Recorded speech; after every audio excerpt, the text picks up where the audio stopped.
itself, even though it's minimal on the grand scheme of that proposition, I encourage you to get that passed so that we can bring necessary improvements to this jewel of our city.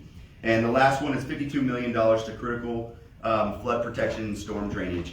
Now, there's not a whole lot of sexiness that I can give you to sell on stormwater and drainage, but I can tell you that it goes back to that equity piece. And we have a lot of creeks. We have a lot of erosion problems throughout southern Dallas. We have a lot of people who are their properties are being threatened by the erosion and their property lines. It's important for us to invest in improving a lot of these communities where, again, we've neglected to invest dollars in improving the erosion control and the flood control in neighborhoods. And that's what I'm most excited about for that proposition. And again, I encourage you to look at this as an opportunity to invest in equity. And when we're looking at where these dollars are being put in the city, I can tell you that that's another proposition that proportionately is much more of an investment into southern Dallas than it is in North Dallas. And I encourage you to pass that as well. So with that, I'll turn it over to my colleague. Very good. Good stuff.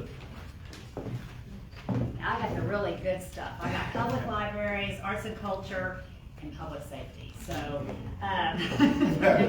so anyway, we're upgrading. We're putting in about $43 million to upgrade our public libraries. And what we found out, even today in our briefing, is public libraries are actually a place of convening. They're not like what we used to go to with just books. They're now a place with internet. You can now get online using their infrastructure, such as the terminal. Check out things, job training. But we've also asked them, what else can you do? Like, can you put housing on top of it? Can you look at maybe a coffee shop, an incubator for small business? Learning how to grow a business. In other words, give the community whatever that community needs to become more of a community center and convening. And so we have got, like I said, about $43 million, and specifically the North Oak Cliff Library will get a complete new reconstruction. And I know in that one they are looking to do housing on top of that, because we just said we've got some pretty good real estate where these libraries are, and we need to maximize it. And I think that's a pretty good idea. $75 million will support and repair needs for city-owned facilities, the African American Museum. We know that there are efforts to strip away history, and places like this can preserve it. So I am happy to hear and be supportive of that $5 million to leverage other dollars. We've also got the Black Dance Theater and the South Dallas Cultural Center. I have a cultural center in White Rock Lake, the Bathhouse, and that will get a few dollars to help with those needs. And then we have $90 million for public safety. And the bulk of that is the $50 million that will go to our training, new training academy at UNT Dallas. If we're going to hold our police officers accountable, we need to train them. And then we need to make sure that we hold them accountable and we expect them to be the police that we want. And so we also have other facilities around the district to help with upgrades in air conditioning via HVAC and roofing. And so with that, I will turn it over for the last four. Councilman Ray. All right, thank you.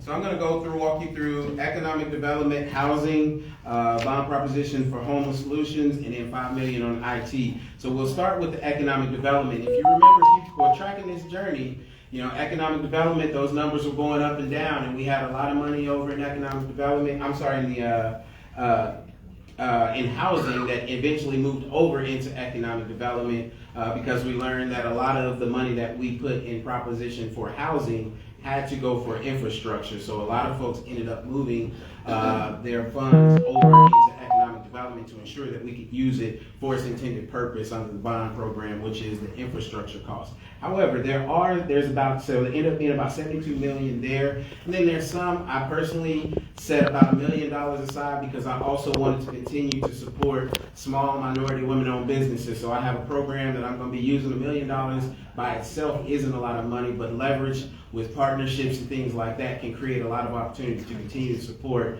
our minority and women-owned businesses, particularly in the Oak Cliff area. So I'm working on doing that. As far as the housing is concerned, it's $26 million for smart, affordable housing solutions, really centered around the infrastructure. We talked about that. The programs to really help increase the home repair programs that we have. Those have been adjusted several times over the years to ensure that when people use those services, we're able to maximize those dollars to not just take care of a roof, but to actually take care of the entire home. And then this $19 million for homeless solutions. And again, there's a lot of controversy around that. And I think, again, when it relates to housing, I think the city of Dallas, we need to address all of our housing issues, but we also need to make sure that we're being smart and intentional about what that looks like and where we are addressing those solutions. So that's one that we're there, and I think we're having a lot of discussions about that. Permanent supportive housing as a way to continue to stand up to find landing places for those who are at risk of losing their homes.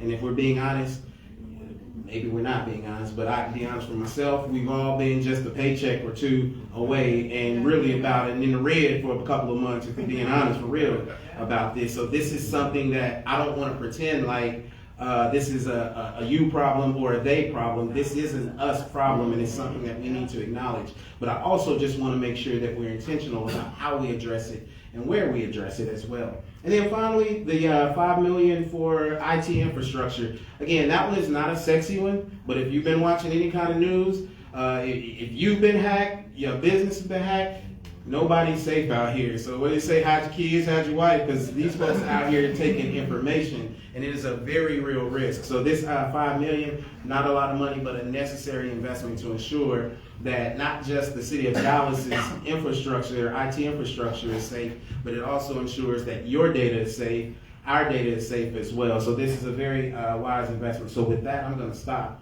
in the interest of time and open it up. Excellent. Before you sit down, we're gonna let the public in on the District 3 conversation. And this just came to me.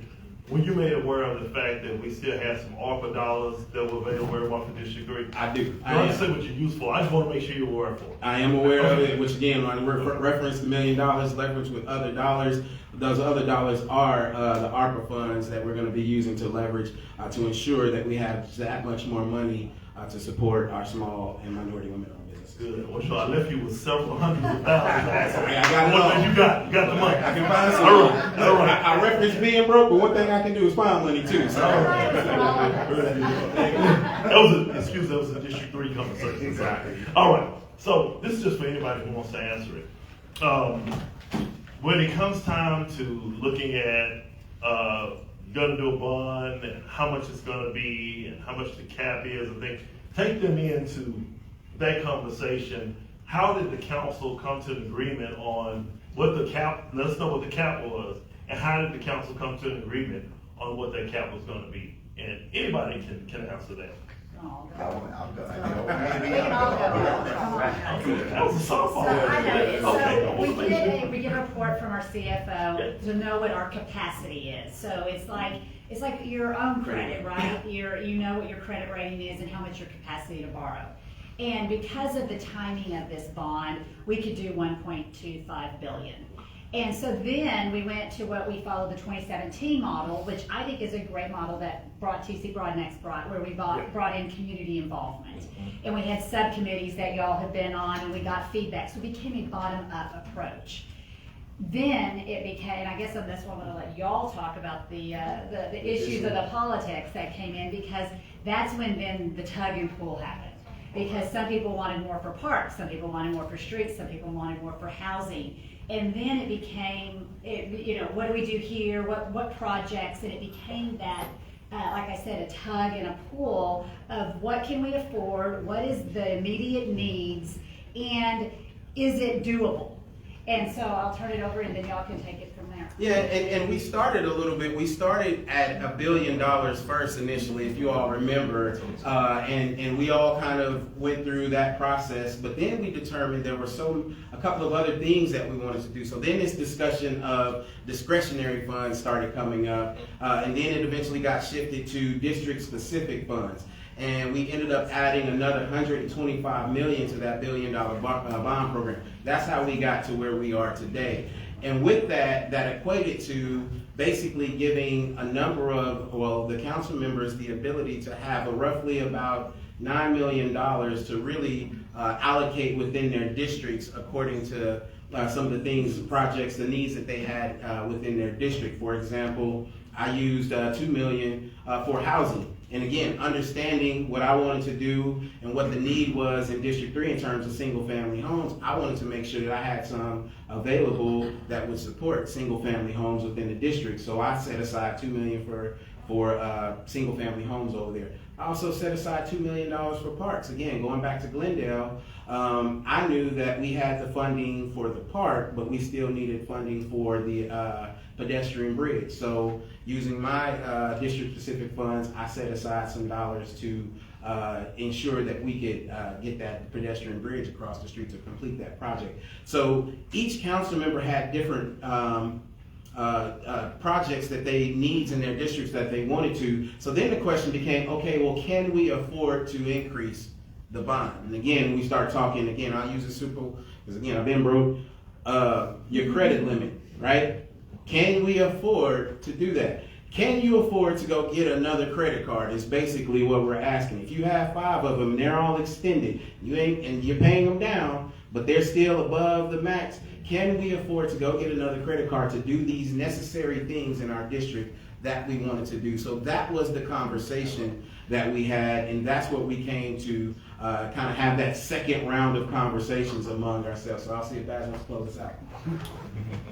I was a little bit on the outside of this debate, and I'm gonna. You were in the middle. I was on the outside of that side of the debate, but I will say that I was pushing for housing, and I wanted to see more robust investment in our unsheltered population. I believe, again, that we have an opportunity with such capacity to make sure that the investment is reflective in investing in people. And that's what I really wanted to see through the end. Unfortunately, that did not make it. But when we went the route of extending from 1.1 to 1.25 billion, it was a matter of is this going to still not require us to raise the taxes on the residents, which we do not have to raise our taxes. And the reason that we're able to do that is very similar. I use the analogy to what I did over COVID. Which was I refinanced and took an equity loan from our mortgage, right?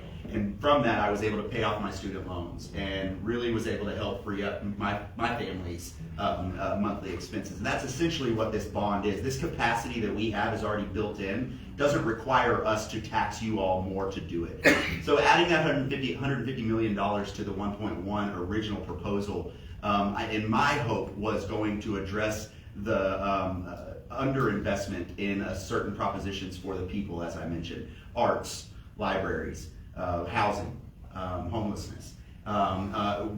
It worked out to where there was a majority will of the council to get the discretionary dollars. So to just piggyback on what was answered with where you put the discretionary, I put all of mine into homelessness. And I thought that there was an opportunity for us to really address that, because from the move that we made when we increased and went to the discretionary, we actually put homelessness down to about 8 million. And so it took a collective effort from all of us who were willing to match that back up and get it up to a $19 million. And I think that as we all see on an everyday basis, that we've got the need to be met, and that was why it was important for me to emphasize that. So that was my number one priority when it came to trying to get something further up. Housing, of course, I also would have loved to have seen more, but if you look, it's still very robust and it's historic. We've never in our city's history had a standalone proposition for housing or earmarked dollars specifically for gap funding for the financing and development of housing. And so even though it's not as much high as I'd want it, it is a huge win for our city, and that's what we have to focus on. So my disappointment was with my hat on as a council member. If I put my hat back on as a taxpayer, I cannot ignore the opportunity that we have with passing this bond and what it'll do for investing in people. Councilman Black. We're talking about discretionary funds, and like we said, we got 5 million. I did 2.5 for streets because in D9 I've got like 10 traffic studies going, and we need to make sure we have a little bit of money to leverage our partner money. And then I did 2.5 for homelessness. We are one of the 2 districts that does not have a homelessness shelter activity. And I believe that everybody should have something in each district. And I set aside 2.5 million to help with that. We have it in our districts. It's in every district. And so to say that it's their problem, it's not. That's not a way to address something. And so I'm excited that we do have this bond. And I guess you want to probably round up or round off, and where are we now? Well, I was gonna see if anyone in the audience has questions for them, raise your hand. Okay, good. You answered all these questions. Okay, I'm just getting to count. I'm getting to count. I'm pretty good at hands, so I've been doing this a long time. So I do want to applaud you, Casey, for bringing an equity element into this bond. I mean, let's be honest, we did not invest it equally across our city. Yeah. With this bond, we really did, could we have done it better? Yes, but we really did have an equity lens in it. And so I'm okay saying, you know what, we need to invest in our city that needs the investment, because we're all Dallasites. And so I want to applaud you for actually saying, well, you need to do this as a city, as a council, as an organization. So thank you for doing that. She didn't pay me for that, but I probably would have taken her lunch. You know, it does feel good once you leave for people to recognize the hard work that you put in, and so especially from your colleagues. So thank you for that. So what I want to do is, and y'all take a seat. Y'all take a seat. If you have a question, and this is just how I operate. I start from the front, and I just work my way back. Okay, and we'll just take those questions for the rest of the time. And so those who had your hand up, I will recognize you. You were first. You're right here near the front. So I'm gonna hand you the mic. Okay, are you gonna do it here? I want to make sure. Right here. Here. Okay. Here. Yes. All right, hi, I'm Tamara, I'm a resident of District 2, and I want to ask a question regarding, so it's essentially just two questions, regarding Proposition F, the public safety one, and the $50 million to go towards the new police training facility. This past weekend, we went out canvassing in District 8, and we went into the neighborhoods talking to residents. A lot of the residents were not aware of this. And the language specifically for Proposition F for that bond is very vague. It only says $90 million. It does not say that a big chunk of it is going towards a new police training facility. So my two questions are, is one, why were there not town halls? Because we're actually having an upcoming town hall to educate the community about this. And two, why was this specific $50 million not a separate proposition? Anybody would like to address that? I'll answer the second question first because I remember it real quick. And the proposition language is very specific on legality, on state statute that really kind of guides us on how they were. So that's one of the reasons, for instance, for gap financing, that there was a portion of what we ended with that was housing. That went over to the economic development because by state law it was required to be in the bucket that was labeled that. So I don't necessarily know that we had we were afforded the opportunity to break up specific projects within what was considered the public safety umbrella. So that's why that proposition is labeled that, and it's essentially everything high level underneath that. Regarding the training facility, I will say that specific plans, I don't believe, have been out in the public with town halls. However, this has been a conversation for several years now. In fact, it's been a priority for the city down in Austin from the past two legislative sessions, lobbying to our delegation to have matched state funding. The funding that this came in actually came in at the back end because we've gotten that match funding from our federal and our state partners. And this investment was the city now putting our match into where we've gotten from our delegation above. So this wasn't on a whim, and it wasn't something that came in at the last minute. I think that our role in contributing funding came in at the last minute once we knew that we were buttoned up on where we were. And so from that due diligence, we turned a project that's going to be, again, a state-of-the-art facility for training that we are not asking the taxpayers to put the full bill on. In fact, the taxpayers are going to be putting a third of the bill because of the lobbying efforts that we've had and the match funding that we have. So I hope that answers your question, and I know that that there will be a priority not only with our police chief and the command staff to make sure that the community is made aware and has town halls, but I also know that the District 8 council member will prioritize making that happen as well. Oh, I'll say something real quick. So I know we have a lot of new faces that are here, and so I want to go over just a couple of ground rules because I know we're getting close on time. Those who had your hand up, you will get your question answered. I think I saw 5 hands, but we're not going to be able to add anyone unless Ms. Bell says otherwise, because we want to make sure that we have enough time for the candidates and those who you here who live in the districts of the candidates for them to get the question answered. So I just said that, and then normally what we do is we give you about 30 seconds for your lead in, okay? And then we have you ask a question because I think we're within the last 10 minutes. So, Pastor Parrish. I just wanted to just add also, the reason that there's not specified, there is gives us a little bit of a flexibility. Say we have a philanthropist or a private organization that we could potentially get a $5 million gift for. That $50 million that you know of now, we aren't binding the taxpayers to that decision. It still gives us flexibility to leverage our partners and our other lobbying efforts so that it may end up being less of an investment within that bucket towards the training facility specifically. All right. Reverend Donald Parrish Jr., District 7. I have 2 questions, and it's really 3. But the first one is, I'm a preacher, so you can answer. So I'm gonna let him make it. Thank you, Casey. I appreciate that. But seriously, we deal with legacy issues that we hear previous bonds are supposed to cover that they don't.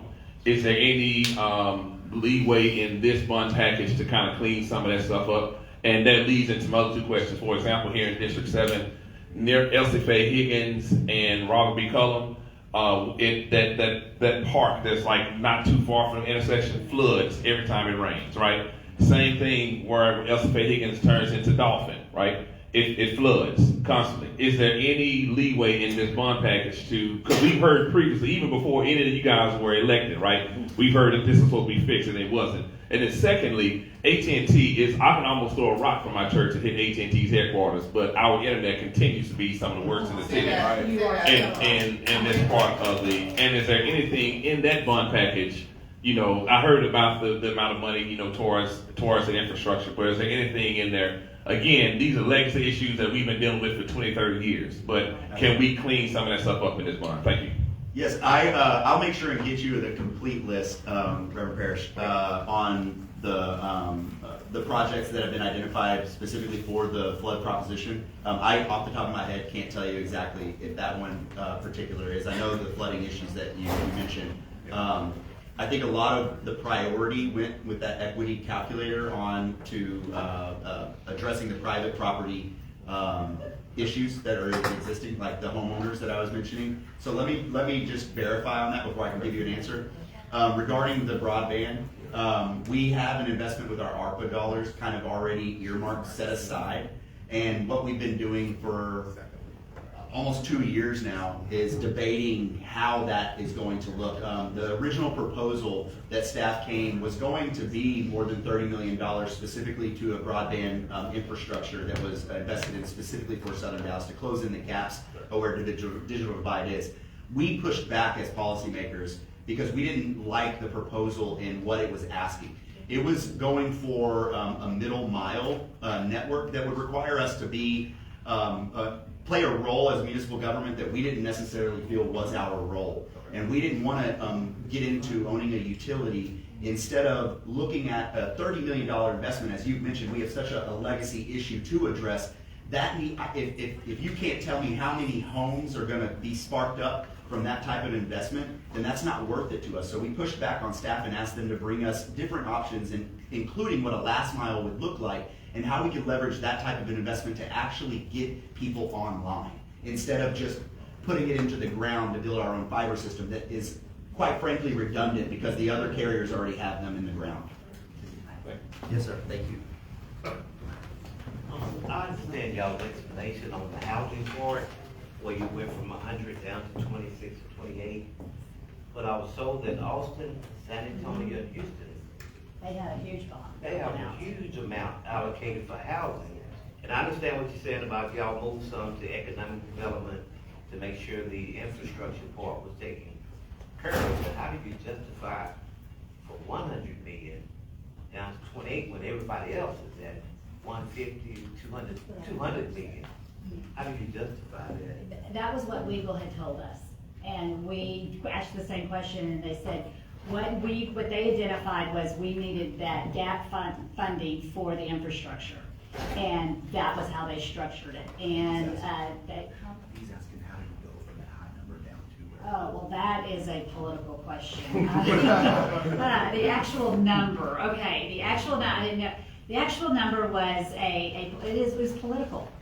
Some people felt that the need was there, but the desire to actually fund it was not because of our past history with housing in that department. But what was failed to get to the understanding until the end was the infrastructure needs. And then it became confusing, and then it became the discretionary that led to the economic development discussion in parcel. But it was all political. If y'all want to add any of it, because I was just going to say that there was a context it became somewhat of a public fight. And I'll tell you, and my old colleague can attest to this, I'm the first to say that the first on the chopping block is our parks, arts, and libraries. And that was what I wanted to protect the most. So it was unfortunate, but because of the tone and because of the political nature at the time and certain members' campaigning efforts for their priority, it essentially pinned some people who were prioritizing other things against parks. So it became you're either for parks or you're anti-park. Or you're anti-parks. Literally called anti-park. And that was the political component that really made it very hard for us to look at. We've got all these needs, and I wish we could have peanut butter spread through every single one of these propositions, and that just unfortunately wasn't the reality. So I just wanted to give that context that it became where priorities were being pinned against each other instead of us looking at a holistic approach of where we needed to And I mean, invest. our housing, our homelessness was at what, 7 million? I mean, Yeah. we brought it up to 19 because of discretionary funding. So it was any type of housing across the board because of this narrative.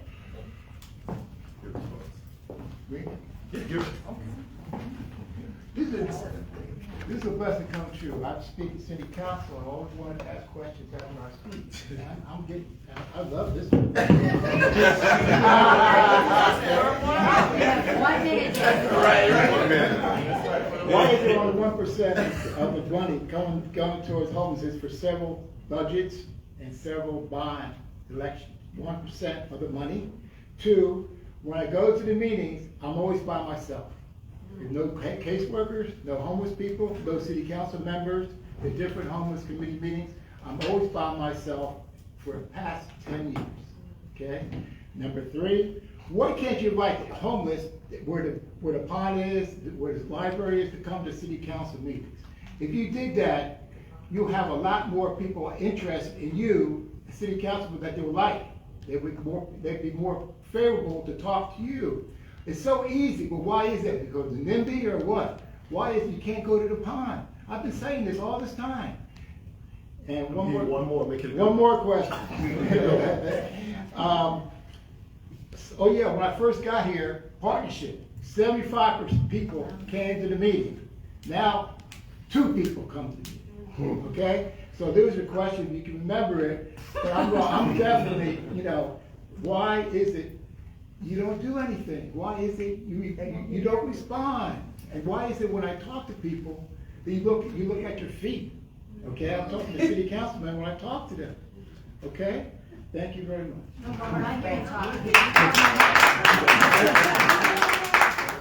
And Robert, I'll say I do appreciate you, and whether you believe it or not, there are a number of us that are actually paying attention and listening to you in that, which is why we're having the discussion that we are. I mean, you think about it, 2017 may have been the first bond where we actually had homeless proposition in there. So to really just kind of overall address kind of your concerns, I think what we're trying to do is be more intentional and more strategic about how we address our unhoused neighbors from there. But you're absolutely right in terms of needing to be more inclusive with the discussion in terms of what's needed, what they need, not necessarily trying to prescribe what's needed for them from that. So I think what you see is just an effort for us to really, get a better understanding of what the need is, but also try to address it at every level of the home. Invite the homeless people to the meetings, go to the library. If you don't do that, they have no hope. Another Do part that, about, please. we don't go Receive. back and forth with the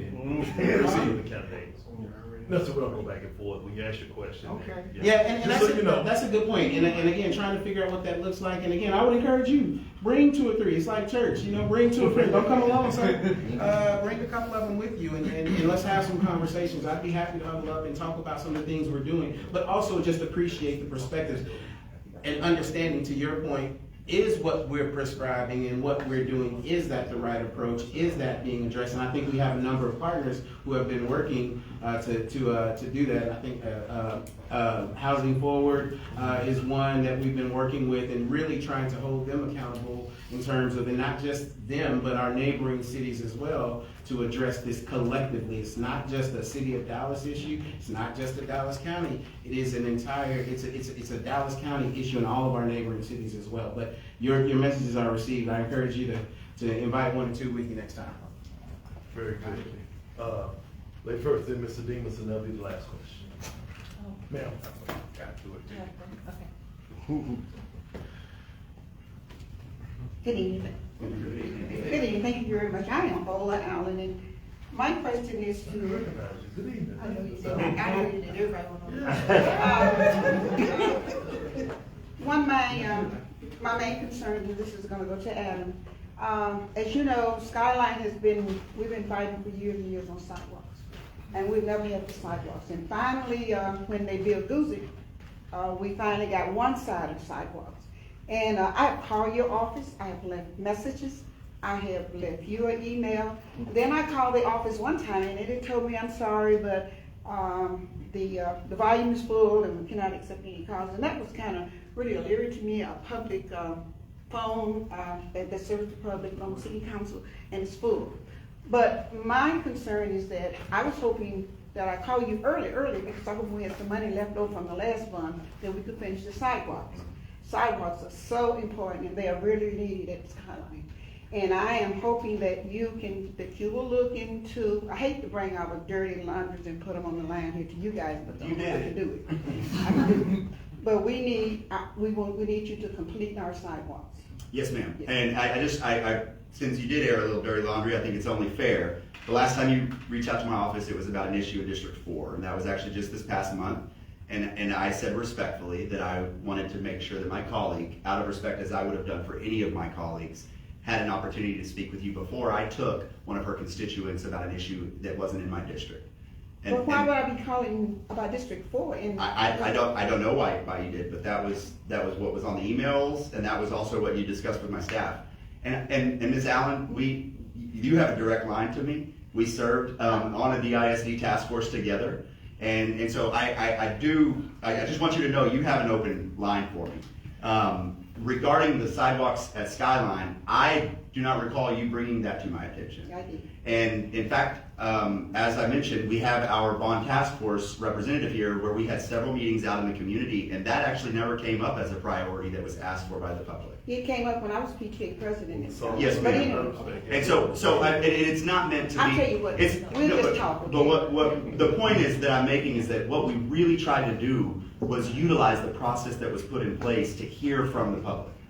And we did, we heard. And what we did was even look at the list granularly, every line by line, me and Jennifer, and we went through not only what staff was telling us should be prioritized, but then taking into consideration where we actually heard from people. If you're taking the time to come to these meetings, if you're taking the time to advocate for your street or your property, that was where our priority was. Because we wanted to make sure that this investment, at least within the districts that we could control, reflected exactly what you're mentioning, those that came and made it a point to bring these projects to the forefront.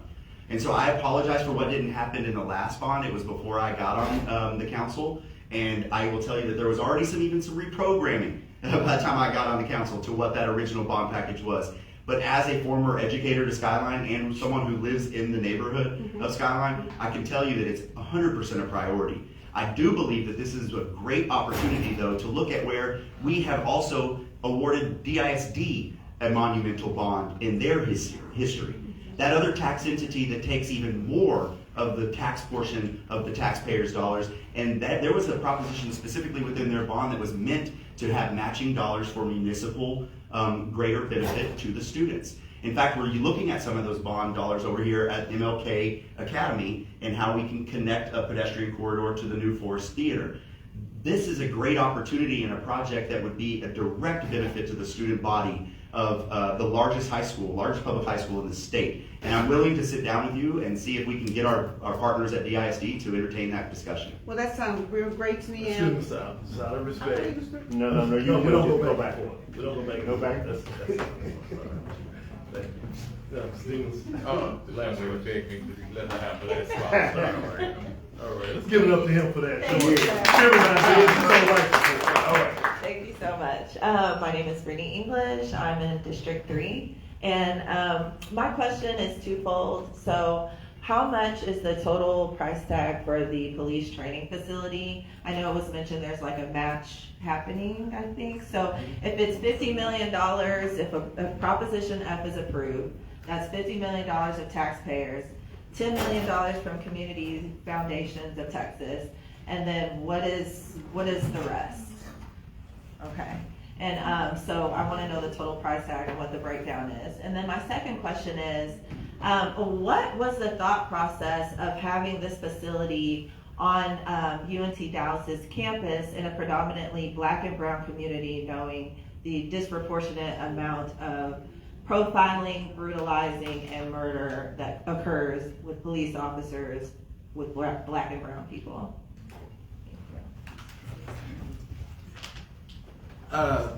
So I think that we were just talking about that. I think total dollar amount is about 125 million. I don't have the exact breakdown in terms of, I think they're saying 50 from the state and 50 from us, and I'm not sure. From private dollars, from federal private dollars. So that's one side. Now let me just back up a little bit and talk about just the need, because I hear you.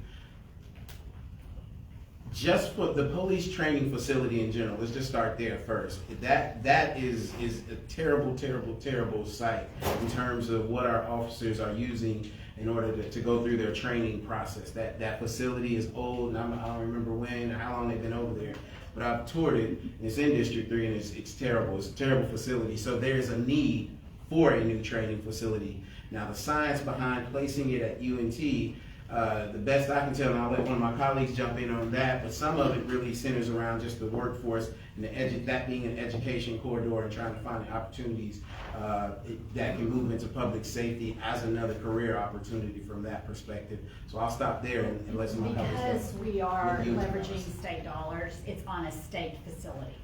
So that's why UNT Dallas. And so we already have partnerships down there. We have partnerships with the Bill Caruth Center. And so it was because of where we were getting that 50 million, it was decided to be placed on a state-owned facility. You want to add to that? I do. I want to say that I appreciate the comment, and it's something I think I'm pretty vocal about when it comes to public safety, and that accountability factor with the police is something that I also think is held to a high priority by our chief. In fact, he's been willing, through general orders or policy decisions, to amend certain things like the decriminalization of marijuana, for instance. When you look at the arrest records, it's really reflective. Data was just glaring at the disproportionate enforcement of petty crimes specifically to brown and black communities. And it's one that I would believe is much greater of an impact to the relationship overall in our brown and black communities with law enforcement than it is to have a training facility smack dab in the middle. So I want to say that if you look at the data, we're already making strides and efforts to not only decrease the amount of arrests so that we're not perpetuating the school to prison pipeline, if you will, and we are also taking measures that we can within our local jurisdiction to address some of the disparities that have been identified within law enforcement. And I personally would say that I think that that's much more of an impact to repairing the relationships within the community to law enforcement than focusing on the geographic location specifically. And I don't say that to discount what you're mentioning, but I want to just point out exactly, as my colleague mentioned, it's already in a brown and black community. It's smack dab in Oak Cliff. And so I don't believe that it's meant to be signaling of any sort. I'm hoping that the presence within the community and within the neighboring investments to the trail systems, to the recreation center, to UNT Dallas being our city's only major university within our city limits, I'm hoping that it just adds to our level of commitment to invest more into brown and black communities. All right, very good. Can we, want us to give the dates? Sure. Come on, guys. So you're wondering when this election is, Auntie right? Paula. Come on, boys. Anyway, May 4th, so vote for all 10 props on May 4th. Because it's an investment in your future. Early voting starts April 22nd through Tuesday, April 30th. Super Sunday is on the 28th, April 28th, and those poll times are noon to 6. And as I mentioned, Election Day is May 4th. So vote for all 10 props. May the fourth be with you. Oh, you that was when we first ran, remember? Come on, you gotta say it. May 4th. So let's give the councilman a round of applause. Thank you for coming out, taking time out of your busy schedule to educate and inform the community not only about the bond, but those priorities, those projects that are priorities for you. It is being streamed, so your constituents from all over the city are watching. I want to thank Randall for making sure that we had our council members here and making sure that the information is accurate and it's available. So thank you, Randall. We appreciate that. Information's out in the hallway. So. Yard signs? Yard signs, Yard information, hey, opportunity to get behind the campaign. Thank you very much. I'm going to transition now. I'm going to bring out former Mayor Pro Tem Eric Wilson to facilitate the candidate forum. Thank you so much for being here for this thing.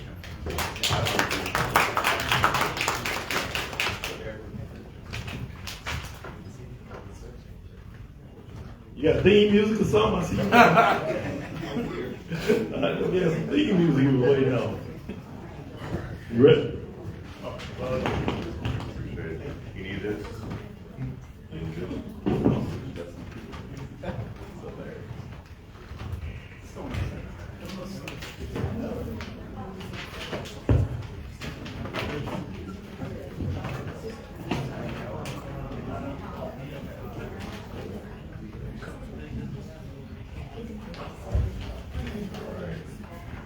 Give me just a few minutes to get situated here. Once again, I want to thank Councilman Casey Thomas for his work and give him another round of applause. All right, I'm gonna tell, but I'm gonna have to tell Chrissy her job is still safe, so you know. Right. All right, ladies and gentlemen, how you doing? All right, this side's awake over here. This side must have gone to sleep. All right, how we doing this evening? Great. All right. My name is Eric with the K. Wilson, and I am your moderator for tonight. I'd like to welcome you out, those of you who are in the audience, and those of you who are streaming online. Please, if you're streaming online, share and like, so that more individuals will have an opportunity to be informed. For those that may not know, and this is speaking to the candidates, you may have blinked a couple of times in the instruction that was given to you. So you will have a 2-minute opening and 1 minute to respond. And then from there, we'll go down asking questions. The audience will have a chance to ask questions. Audience, please, remember, we understand there was a beginning to whatever your question is. We ask you to get to the point of your question, all right? We do not go back and forth, and we are here to educate, okay? Candidates, we do not go back and forth with one another. You're here to educate individuals who may or may not be familiar with your campaign and who you are. This is your opportunity to show them who you are as a candidate and why you're vying for this particular position. All right, now that we have all that said, all hearts and minds clear? Yes. All right, let's get down to the nitty-gritty. All right, so first we'll begin with the Dallas College Board Trustee District 7 race. And I have DeAndre Fleming, Joseph Rodriguez, Jasmine Anderson, and Keisha O'Reilly. If you would, please come to the stage and I'll order you up accordingly so it makes it a lot easier on myself. I believe we only have 3 of the candidates. So first I'll ask Joseph Rodriguez. You will take this seat. All right.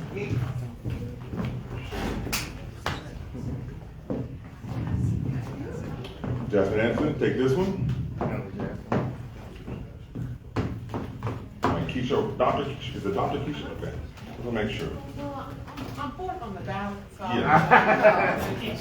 That's fine, that's fine. I'm just saying, you know. All right. And just so I remember, before I don't forget, as I get older, candidates, I want to remind you, I saw some lovely signs out there, displayed out there, and some of them are multicolored, and let me tell you, they pay a pretty penny for those signs. We ask you to pick them up on your way out, okay? Pick them up on your way out. Those are some expensive signs to be thrown away. All right, so let's begin. We'll begin with Mr. Rodriguez. You'll have the first question, and the first question is the first speaking part is your opening, your 2-minute opening statement, and then followed by questions. All right? If you would, walk to the mic, and as you are addressing your questions, I may ask you a question. That's great, but they would love to see your face, not only in the audience, but online. You got it. Good evening, everyone. So I grew up at Pentecostal, so I'm, got that calm response. My name is Joey Rodriguez. Joseph is my government, but on the ballot it will be Joey Rodriguez. I've dedicated my entire life and career to education. I'm a product of 2 immigrant parents, both from Mexico. My mom is from Durango, my dad is from Juarez. And they often told me about a dream that they had about this otro lado is what they called it, the other side, where students and kids everywhere here had the opportunity to be whatever they wanted to be. I got here with my brother and realized that truth wasn't all the way true. And that there are certain systems that just were never really built for us. So I did what everybody does when they want to change the world. I became a teacher. In Dallas ISD, they let me teach 7th graders, believe it or not. And so after that experience, I realized that feeling of not having access to certain information, not having access to opportunities, was not exclusive to the Latino community, was not exclusive to first-generation kids.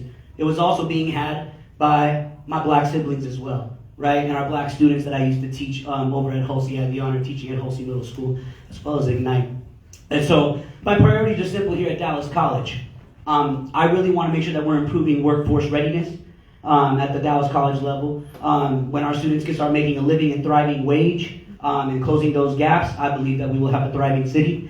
We need to go make sure that we are prioritizing the transfers, the students that are going from our 2-year to a 4-year institution, to make sure that they actually complete once they are actually at the 4-year. Right now it's under 45% in the state of Texas. That are actually completing after leaving our community college. And then third, our P-Tech programs and early college programs. 33% of our students are in high school at Dallas College, and so making sure that we are taking care of our students who are in both institutions. All right, thank you. Janice? Thank you, and thank you guys for having me. My name is Jasmine Anderson. I'm a Southern Dallas resident, graduate of Lincoln High School from 1993. Formerly the director of real estate for Dallas College, and kind of responsible for putting together a large portion of the bond program that we've had. I'm also a former District 4 City Planning Commissioner, as well as sitting on various boards, former educator. My background's in architecture, real estate development, finance, and community development.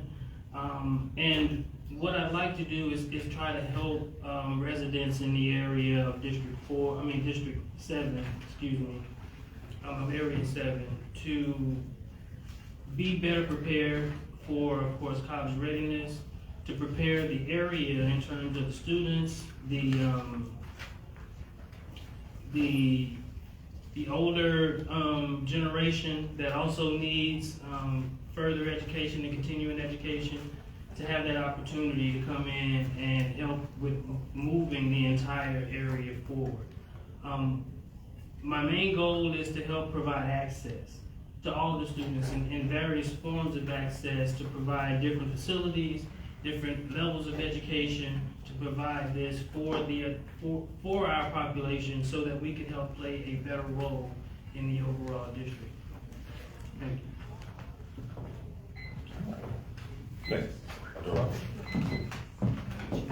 Good evening, everyone. So I'm Dr. Keisha O'Reilly. On the ballot, you will see Keisha Nicholas O'Reilly. I stand before you to say thank you for coming out.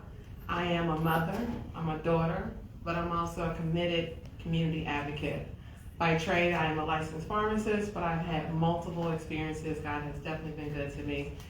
Educator, I had the opportunity of actually being a professor at Howard University while I was there. Yeah, go HU, and there are any real HUs in the house. In addition, I am a resident of Southern Dallas. I'm committed to being here in South Dallas. I've invested in South Dallas.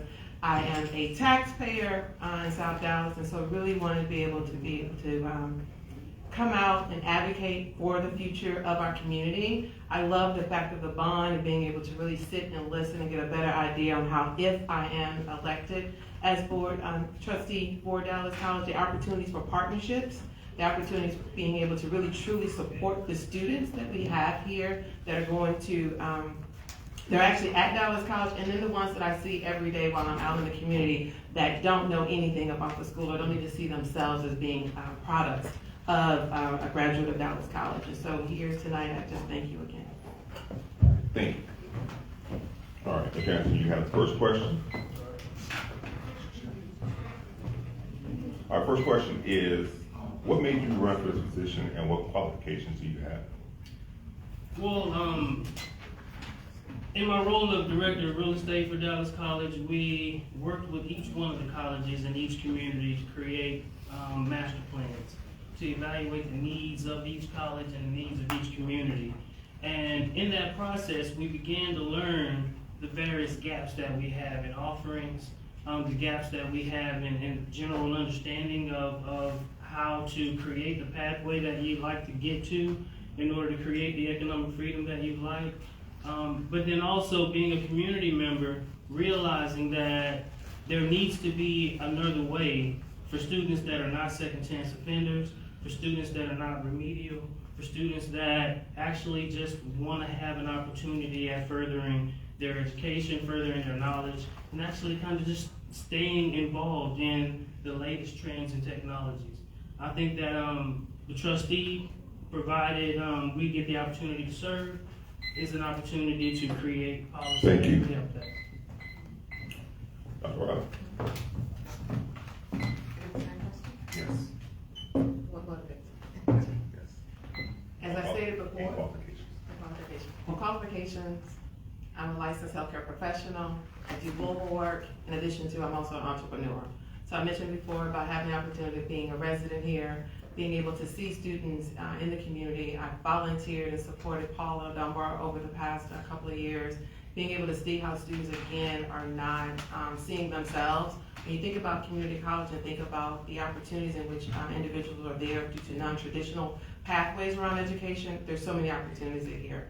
So based upon my motivation is really the fact of wanting to have positive change, impactful change, particularly for our area. District 7 is so large and there's so many different opportunities in which we can actually benefit and have a better future for the students, and I think that I'm a part of that positive change. Thank you.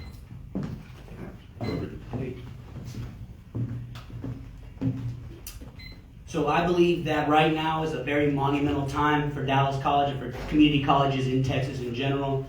Here in Dallas County, less than 16% of black and brown young adults are making a living wage in this county. I believe not the whole solution, but a big part of that solution can be Dallas College. If we prioritize those indicators, right, getting people prepared for the workforce, getting people those 2-year degrees, getting them to a 4-year degree, we can do that kind of change. I think we can close those living wage gaps, getting them to get a thriving wage eventually as well. My qualifications, I train school board trustees currently. I work for an organization that we have over 19 school board trustees. in Dallas County and in Tarrant County. I know school board governance. I practice it, I live it, I preach it, and now I really want to apply what I know, the expertise that I have about governance. I want to apply that to the Dallas College, the higher ed institutions. Thank you. Thank you. All right, Dr. O'Reilly, the question is yours. All right. This question, we just talked about money, and we understand there are two things that in this particular role is a budget and policy. Budget dictates policy.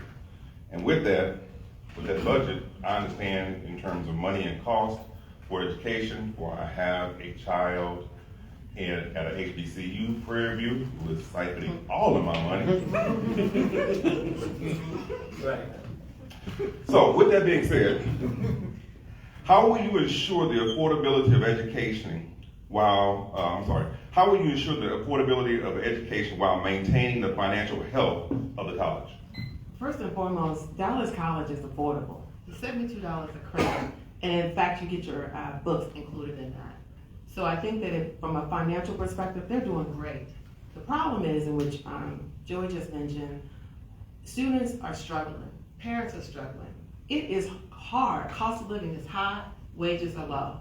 I appreciate when people say, oh yes, affordable or living wage. It needs to be above. The living wage needs to be raised. We need to be able to provide good quality education to where people can be thriving. So I have a Thrive plan. That's Keisha O'Reilly, and I'm throwing it out. Thrive plan, which actually addresses that and thinks about these innovative partnerships. It's not about day laborers or labor. Our next generation is important. You look at Dallas County, particularly in my area, District 7, the percentage of young people, the percentage of individuals who are not graduating from high school, it is not even 50% when you think about that. Looking at certain age groups with that. So it's important for us to be able to be committed to that. Thank you. All right, Mr. Anderson, same question. Thank you, Mr. Wilson. I think that there's a good opportunity to begin to partner with other organizations, other businesses, and begin to merge the education model with the business model. To have project-based learning, but also to fill up the remote spaces of the office buildings and different industries with students doing interns and other gigs that then help them get experience. At the same time, this affects the budget by allowing those budget costs for the professors to actually be defrayed through those businesses and actually give those employees at the businesses stipends and things in order to offset the cost of education. But I think that will allow us to have more access to equipment, technology, and know-how that will help us move forward. Thank you. Rodriguez? Can I get the question one more time? Yes. How will you ensure the affordability of education while maintaining the financial health of the college? Perfect. So yes, as Dr. O'Reilly did say, we're very cheap, $79 per credit hour. So we're already pretty affordable. I see innovative things happening at Austin Community College where they're making it tuition free. We need to start thinking about innovative ways, different ways to bust down some barriers, right? We're the barrier busting business. So I do think we are affordable, but taking care of some of the other factors that are stopping persistence and completion rates, addressing those, leveraging our P3 partnerships, right? Our P3s, leveraging our relationship with the city, right? How are we entering into interlocal agreements to subsidize housing for our students so that the burden's not completely on the college. We also have HB8 funding, which is a brand new funding model from the state that is allowing for a little over $500 million a year for us to improve upon certain indicators. Those are the indicators that I base my whole platform on. So if we just improve upon workforce readiness, industry-based certifications, 2-year associate's degrees, and 4-year transfers, we will start to see more money come into the college. Thank you. All right, thank you. And I will acknowledge that I made a mistake in terms of asking questions. I asked Ms. Belt, you can take that out of my free budget. And we'll get back in order. All right, so this next question will be for Mr. Rodriguez. This question is,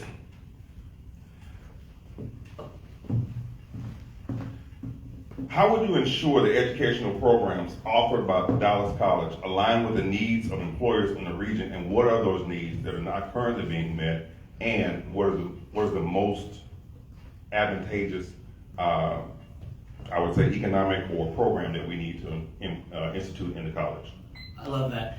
So right now, the college is doing research on, on audit, if you will, on how we can best leverage our partnerships, not only with corporations, but just in industries where they have high need, high skill, and high pay. So that's what I would really prioritize is, okay, cool, if we're gonna do this partnership, if we're gonna enter this agreement, is it high need, high skill, high pay? No, let's consider a different company, right? There's industries in tech, there's industries in education. Right now we have a 4-year degree. We actually have 2 4-year programs in education and nursing. And I would be completely for expanding those programs, going into maybe a tech or a coding, so that we can also have those 4-year degrees so that they don't have to go into a different university where they might not complete, right? They stay here at home, at our home campus, they're more likely to succeed. So I would be completely for that. I think the just leveraging, once again, the idea that people are knocking on our doors, right? They're knocking at Dallas College saying, we need students. We need young adults to know this stuff. We need them and we will pay them. That right now we need to leverage that. Thank you.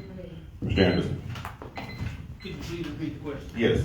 How would you ensure that the educational programs offered by Dallas College align with the needs of employers in the region? What do you see as the biggest need that we're not meeting, and which one is the most successful? Well, I think we start with asking the employers what their needs are. Ask them what their goals are and what the requirements of the students that we then be producing. I think that one of the biggest needs that we need in our area is attracting industry to our communities. And attracting industries will then result in more tax base, more retail, more housing, and a specialized community.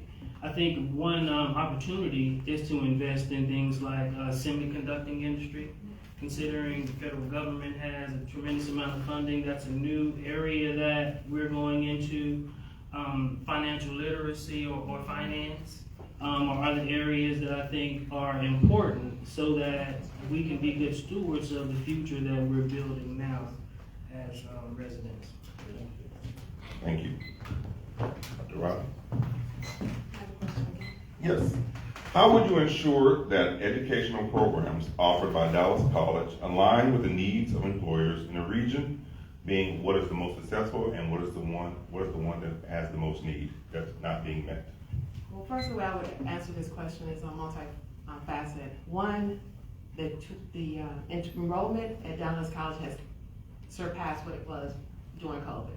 So we have a lot of students who are in Dallas College. We have a lot of positions right now that the labor force is saying we can't fill. So there's a disconnect there. Students are not, one, possibly interested in what those fields that are open. So the question becomes, well, what are those things that students are interested in? So one, being able to evaluate that. Two, being able to see where is the disconnect between students who are coming into the program and are not completing it. And thinking about how do we support that. So for me as board of trustees for District 7, being able, and I'm speaking into existence, I'm gonna be chair once you guys that it's important because there is a deficit there. So it's not just about them not knowing. They start, something happens, there are positions there, but for whatever reason, the students are not seeking them and completing them. Thank you. All right, now we've come to the part of the program where we have the audience question, audience participation. We've warmed you up with the question, and you look like a very intelligent, very informed audience. You shake your head, yes. Right. And we're encouraging you online. If you have any questions, please submit your questions. They'll bring them to me, so if you're watching online, please ask a question that you may have. So with that being said, we open the floor up to our audience. Come on down.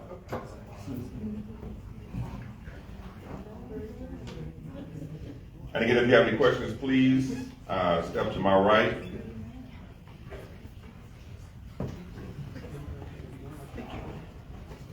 My question to all the candidates, when it comes to the different programs that students might be interested in,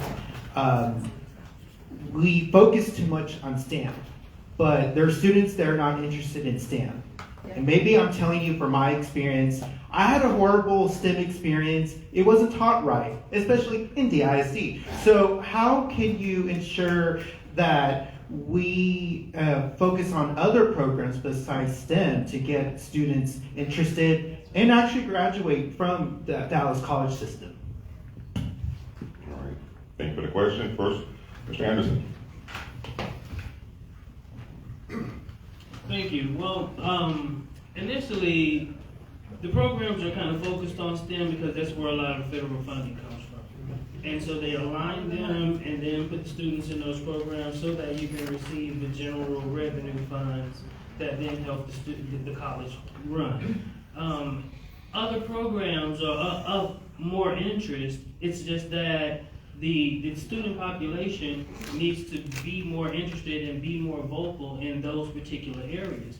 The areas of the arts, I mean, for instance, I'm an architect, and architecture, for some reason, is not considered in STEM.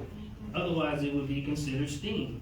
But this is an entire industry that's often left out, and that's not the only one. There's several industries that are left out, but we as architects are very vocal about the role and continuing and reaching out to the future architects of the area in order to help them get where they want to be. Thank you. Thank you. Ms. Rodriguez.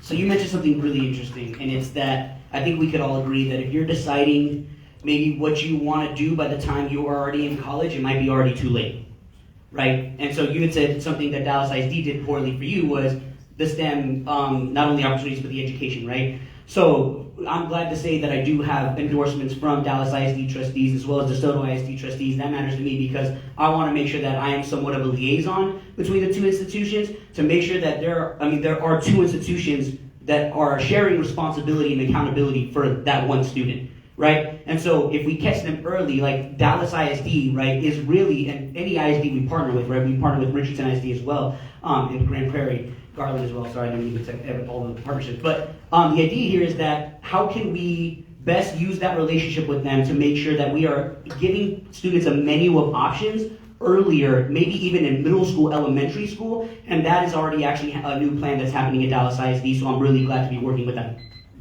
All right. Thank you. Thank you. All right. Next question. Wait. Oh, yes. I got something. Oh, yeah. Repeat the question. Oh, okay. Oh, you didn't have to. I can answer it for you. Okay. I just wanted me to repeat it.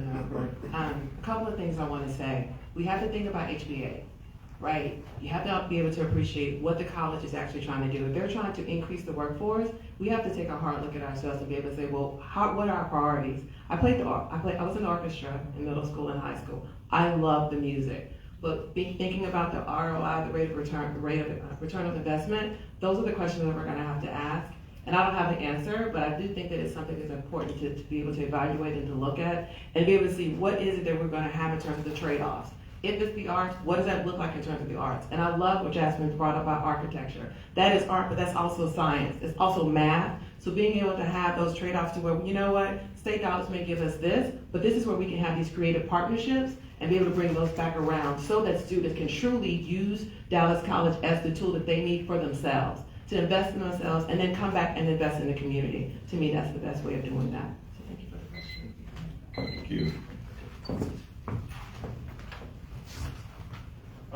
My question is this: how can y'all increase the class flow or the class population? For example, I'm a healthcare provider. I got my nursing through El Centro years ago. And one thing about it though, a lot of kids today come to the hospital I work at, I train, but they come from Concord, which charge them $60,000, and they ain't gonna make but $20,000 a year, and they gotta pay all that money back. El Centro, that same program for nurses might cost $8,000 for the whole program. But they can't get into the program because there's a waiting list. They gotta do this, they gotta do that. They sit on this waiting list for 3 years. How can you increase it to where they don't have to wait so long to get started? All right. We'll begin with Ms. Rodriguez. So the way that I see a lot of things get done at the governance level, right? Things that a trustee can actually influence. It's about making some of these issues visible, right? And by making it visible, I'm talking how do we institutionalize the network to care about that issue, right? And so one of the first things that I really want to do is adopt a set of kind of network goals and guardrails, some of the things that we value, where we can actually measure things like, hey, how long are people waiting to get into this program, right? I guarantee you right now that's not something they're talking about at board meetings, right? But if we don't get to make that issue visible through adopting guardrails, by adopting values that we actually care about, then no one's ever going to talk about it, right? Another thing that I really want to say is, because when you start to institutionalize that and prioritize that, the network now has to make adjustments. That's the beautiful part about this, right? Is now we say we're measuring this and we want to close wait times, stop wait time, right? Now they have to expand the programs. Thank you. Mr. Anderson? Thank you. I think a potential answer is kind of connecting what I call the interweb. Dallas College has colleges all around the city within 20 minutes of one another, but there are no touch points on the inside that connect where the population is and the city is. I spoke with Dr. Seabrook, the president over at Cedar Valley, one time about a concept that I call, this is just conversation, the shade tree. And what it is a partnership with the college, with potential Dallas, the city of Dallas, that allows for a facility to be created that can be leased or rented by signing up to your common mechanic or whatever trade that is.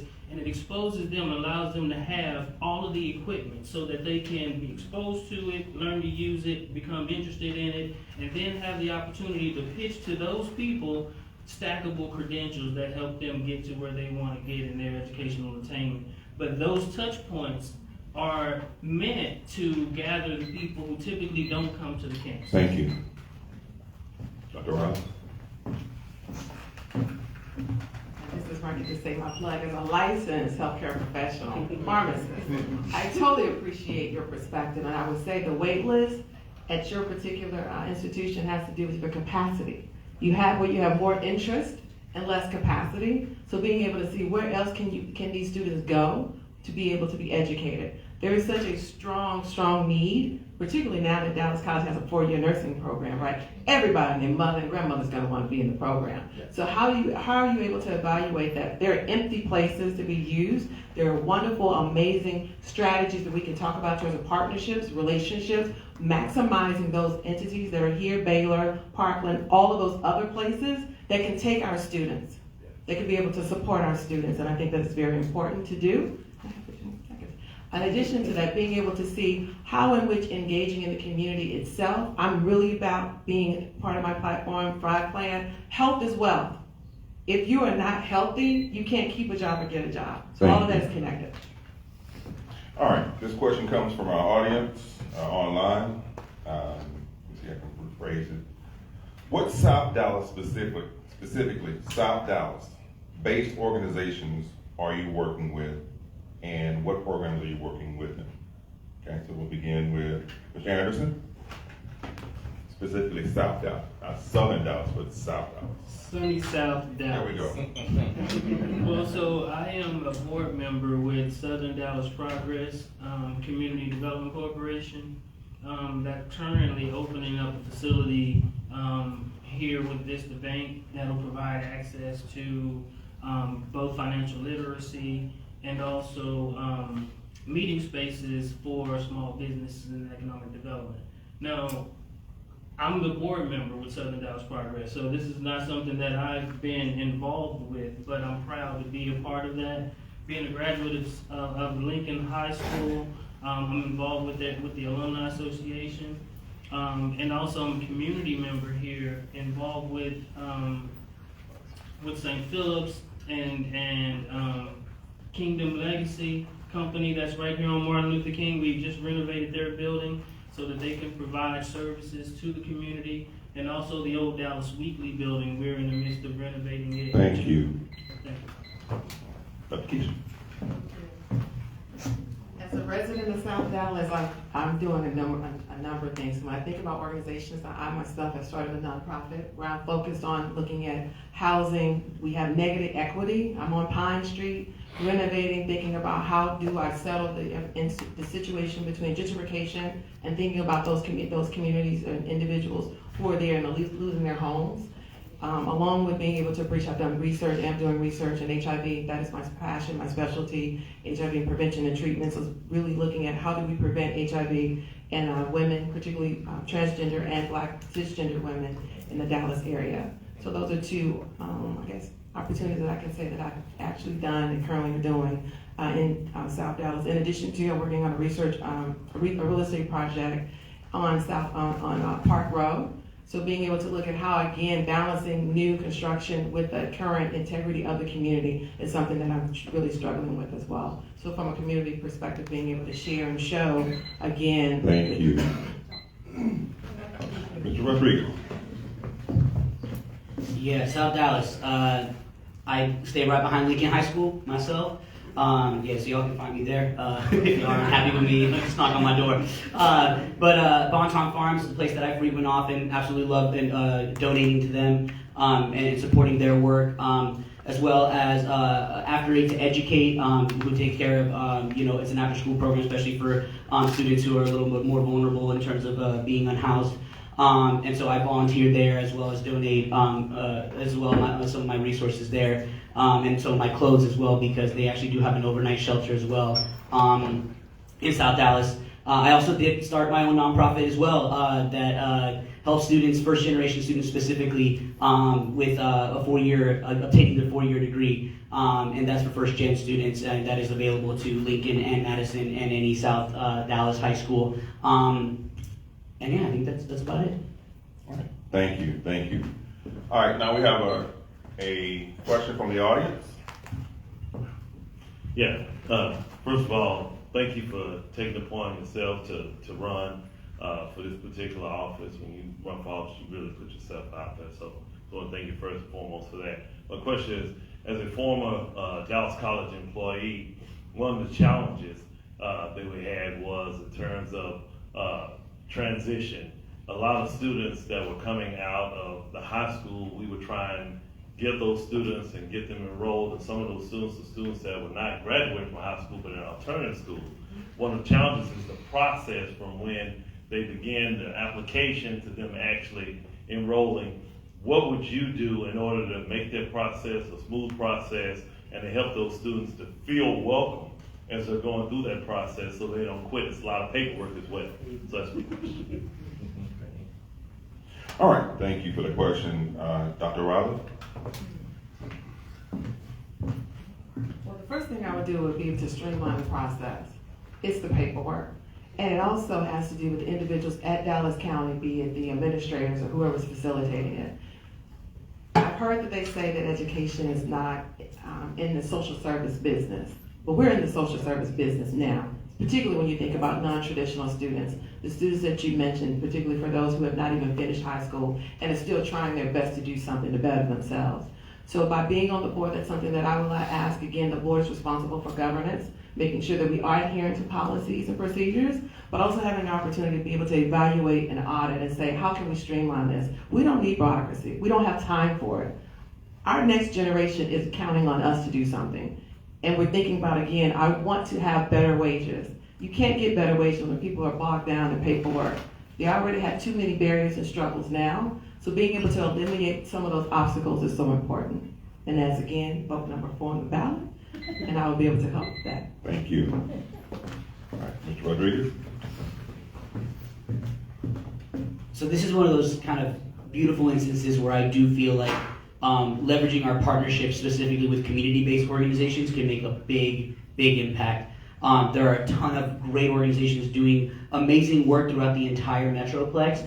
And the more that we actually start to partner with them, especially when it comes to helping our students who are kind of slipping through the cracks, right? Those who aren't maybe being visible to the ASPs or your, EIFs, which are your college access providers, right? I feel like that's a big role they can play. I also feel like, once again, making sure that we are in partnership with the ISDs and making sure with, their organizations like Dallas County Promise, right? That their goal is to get 100% of students, right, enrolled and or filled out at FAFSA. So it's about making sure that we have a shared responsibility and accountability, not only with the nonprofits in the city, the community leaders in the city, but once again also the ISDs that our students are coming from, including the alt programs as well.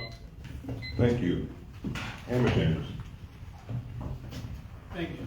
I think one of the keys could be meeting the students where they are, and exposing them to what you are.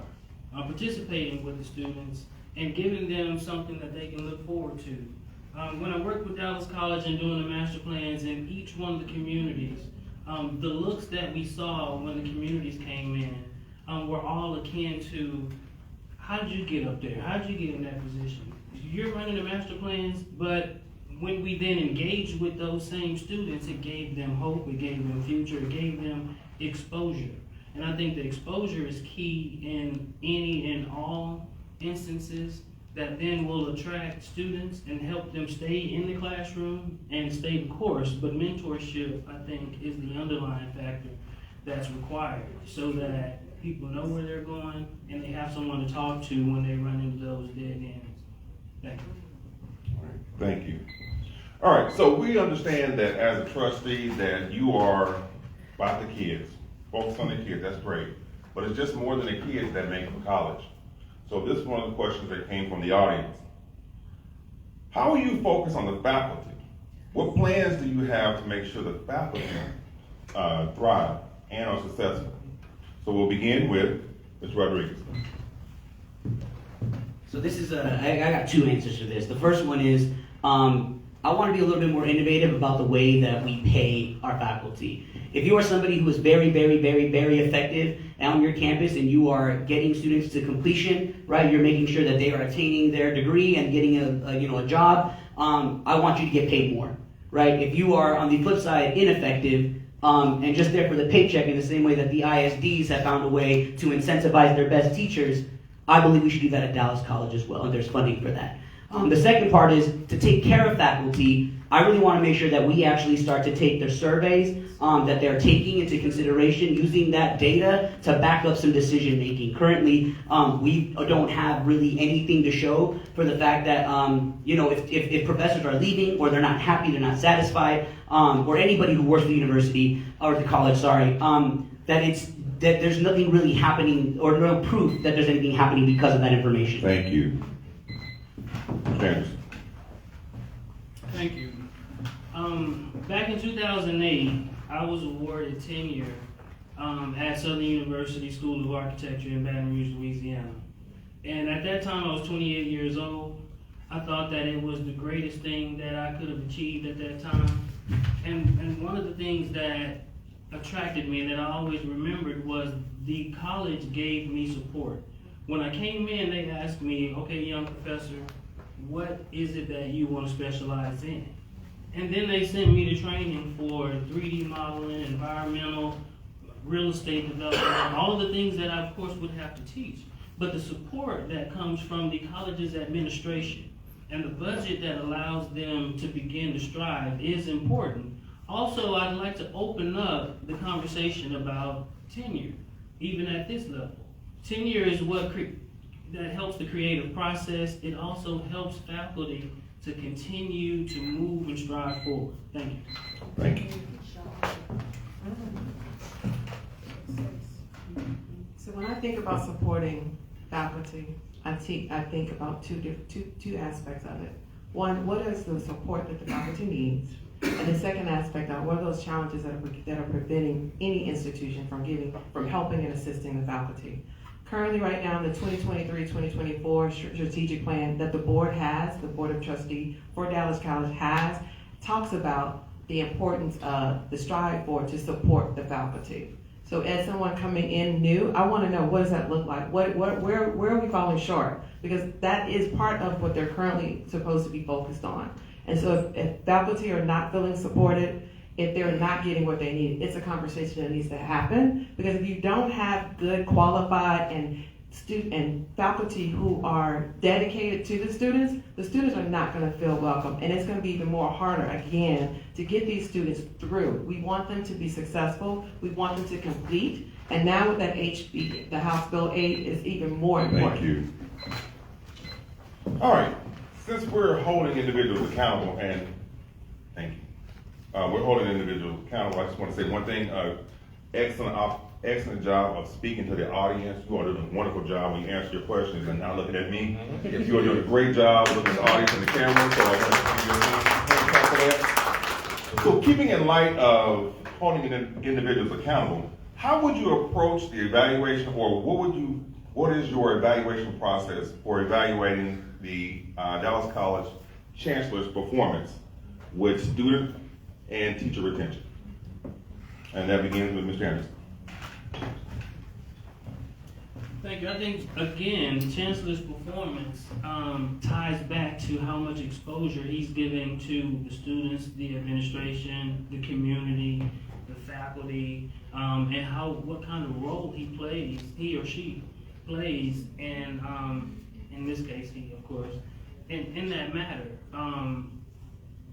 In supporting the faculty, in supporting the administration, they have to set policies that are forward-leaning, but also ambidextrous, that begin to help move the different elements of education through administration and through, of course, the faculty, to begin to move those things forward in a cognitive way. And a cognitive way is really talking to the faculty, talking to the administration, and beginning to lead as leaders do, and begin to really put forward your best foot forward in the community that then begins to reflect those same values. Thank you. All right. Dr. Wilder? So in terms of the chancellor, I think it's important from a faculty perspective that there's open door. The board of trustees should have an opportunity to meet with the faculty, to really be able to see what are those things. You have to think about the information that the board of trustees are receiving, and being able to see, well, is this jaded? Is this biased? Being able to have an open door to where you can sit down with the faculty and be able to determine, well, what are those things that are lacking? What are those things that are working that the chancellor is ultimately responsible for? So that's one aspect of that. And then from the student perspective, I would like to do the same, to be able to sit, listen, and then to share back with the chancellor. So that way it's open door policy, being able to hear from the students, and then being able to receive that information and decide what we're going to do with it. And by doing so, we can make sure that our chancellor is working to the best ability for him or her as it relates to the students and the faculty. Thank you. Mr. Rodriguez? First, we need to create very clear and objective metrics, right, to hold the chancellor accountable. Every year, a committee will get together and retool the superintendent, the chancellor's evaluation. And so it is in that committee, and if I am elected and in that committee, I will make sure that we have clear measures that define what we mean by student success and by faculty success, right? What are the numbers that we're trying to get to? That way we're not arguing about everyone's definition. We actually have a very clear understanding that we were supposed to get students from 30% to 60% by this year, and Chancellor, you didn't do it, right? And we can't do that unless it's tied to the Chancellor's evaluation that we then hold them accountable to every year. Because I know one thing, if you don't want your money to look funny. And I know that Justin is one of those people that wants to do the right thing and at the same time needs a board that can also support him in doing that. And once again, that's going to happen in that evaluation review. And with that evaluation tool, we have to align those metrics to his pay. All right, thank you. First of all, I want to say thank you to the candidates for taking your time and running for this office. And we've come to that part of the program where we're giving our 2-minute closing remarks. And this is your opportunity to make your last pitch. Hopefully something was said that will, to the audience here and online, that will connect with your particular candidacy. So with that, we'll begin first with Dr. O'Reilly. 2 minutes. It's been a pleasure. What I will say is, in terms of what I'm here for, I'm here to serve. I'm here to represent District 7. We have one voice. District 7 has one voice on the board of trustees. And I ask that you would have your confidence in me. I represent innovation. I represent collaboration. It's one thing for you to be an educator. That is so important. But we're dealing in different times now, times in which we have to get things right and what is important for our students, what is important for our community, what is important for our region, and I'm not even gonna say what's important for our world. No one has talked about and mentioned global. No one's talked and mentioned about the importance of green energy. South Dallas is where I am. South Dallas is where I thrive. In South Dallas, there's so many other opportunities and aspects that I feel that Dallas College has an opportunity to support with great and amazing innovative partnerships, with great and amazing programs for our students. I love the fact of being able to say, yes, we have strategies, yes, we have benchmarks, and of course, we know that data is just data. It's what is behind that data. It's one thing, and I'm so proud that Dallas College went from 7 different schools to 1, but even with that, there's still differences within each district, and it's important for District 7 to know and understand that whoever, I want it to be me, but whoever that they do decide to select for this position understands the community, can appreciate what that means in terms of the deficits that we have, but the beautiful and the God-given opportunity that we have to improve, because we have one community, and that's all that we have. And we have to stick together and make sure that we're doing the best for our community, for our future, and ultimately for this world. Thank you. Mr. Rodriguez. Thank you guys once again for being here and being informed, being actively engaged. I think we could all agree, I mean, it's amazing to have a pool of candidates like this in general, right? What a blessing that we get to decide between 3 really great candidates, right? The other thing I wanted to say is I'm not supposed to be here. Statistically, I'm not supposed to be here, right? I'm first gen. All my cousins are in jail, killed, or just living, homeless, drug addicts. And here's the thing about the potential I see in education, and specifically in higher ed, is because I've seen what my life is. All right, I know what I came out to be and the access and opportunities that I have now. To know that we can do that for more people, and we're not right now, that's the part that crushes me every day. And so to know that we all care, right? Everybody on this stage does care enough to want to do something about that. I think we have the opportunity right now to change the phrase that we've long accepted, the phrase that college isn't for everyone. I think we've all said it at one time and didn't know how loaded that phrase was. Because if we're being honest with ourselves, who are we talking about when we say college isn't for everyone? Are we talking about the affluent kids over there in Highland Park? Let's be honest with ourselves. But now Dallas College is saying, actually, what do you want to do? You want to do a 6-9 month certification program where you can come out making $60,000 to $90,000 a year at the age of 20 years old? Life-changing. When I come from a household, right, where my parents didn't even make 30 grand cumulatively in the household. That changes somebody's life, right? And so when we think about the narrative, right, that we are able to shift, that college actually can be for everyone, right? That's one thing I've been saying is actually, you want a 4-year degree? Guess what? Dallas College does that now too. 4-year degrees in 2 different topics, right? Education and nursing. I love that we are now living in a time where we are prioritizing the community college, right? And that we right now can change the phrase. Actually, Dallas College can be for everyone. It's just up to you. The ball's in your court. Appreciate y'all. Thank you, guys. Thank you. All right, give it up for our candidate.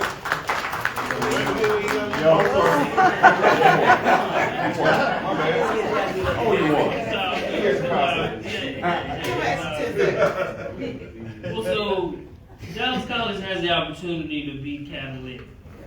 The communities that we're serving is situated in the last developable parcels of land in the city. Also, the colleges are on average 220 acres of land. But what creates a sustainable community? School, banking, healthcare, food, grocery stores. Dallas College has the opportunity to bring industry to the communities. That's what good colleges do. Bring research, bring other entities come in and change the narrative for entire communities. Through public-private partnerships, it opens up a tremendous amount of potential in using what we call OPM, other people's money, in order to leverage our public investment with private investment to receive 10 times more than what we could have done. It takes a creative approach. It takes an understanding of policy and finance and bonds. It takes a care for the community that I have, being a resident of the district and a long-term resident of Dallas, that has taken every stride that I can to go out and prepare myself for this moment, to come back and to be effective for the communities that have helped me so much. And I'd appreciate if you guys were to vote for me. I do my very, very best to help achieve the goals that you guys would set for me, as well as my own goals, and then to create aspirational goals for the future. So I'm asking you guys for your vote. Thank you. Thank you. And I'm sure that everybody like me was thinking OPP, other people's platform. Yeah, I know. Okay, there we go. All right, give it up for our candidates. Thank you. And again, those beautiful yard signs you have out front, make sure that on your way out that they are picked up, because I would hate for those multicolored, highly expensive yard signs to go into the trash can. All right, so next, we have our Dallas ISD Trustee District 9 candidates. I'll see you Saturday, right? We asked all 4 candidates to show up. So, as I call out your name, please make your way to the stage. Edward Turner, O'Leary Alonzo, Lakeisha Wallace, and Dion Chapman.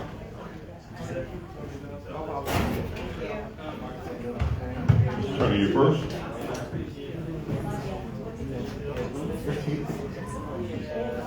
Are there any other DISD candidates?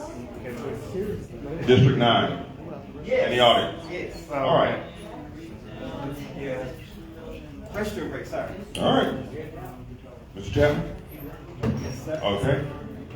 Lakeisha Wallace? Yes. Ms. Wallace, your second. Mr. Chapman, your third.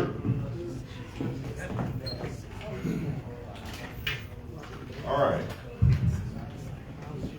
Again, just remind the candidates, I know you slept since then a couple of times. You blinked hard. Just remind you that we'll begin with a 2-minute opening. Then you'll have followed by a 1-minute question period, and then we'll finish up with a 2-minute closing. Okay? All right. So it has been said that children are our future. Let them lead the way.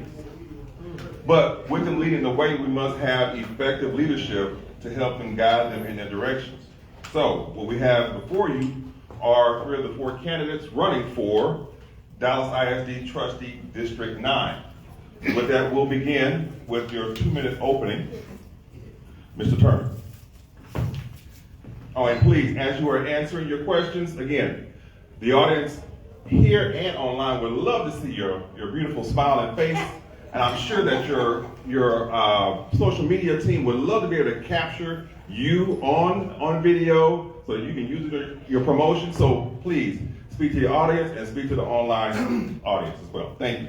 All right. Good evening. Thank you all for allowing me the opportunity to talk today. My name is Edward Turner. I am a candidate for school board trustee. And the reason I'm running for school board is because I've made it my life's mission to increase the educational outcomes in the neighborhoods in which I grew up in, particularly South Dallas.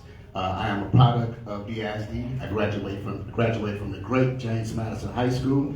I was the first in my family to go to college where I earned my bachelor's degree in finance. I also earned my master's degree in international business.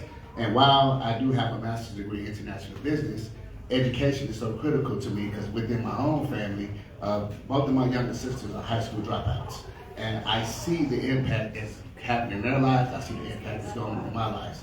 And I've done a lot of work in DISD to make sure that we bring teachers, parents, and community stakeholders to do what's in the best interest of children. I want to continue to do the work that Karen Trustee Henry has done when it comes to bringing equity to our school districts. I want to focus on my priorities in this race is first student safety. I want to make sure that when I send my kid to school, that I'm able to pick my kid up from school.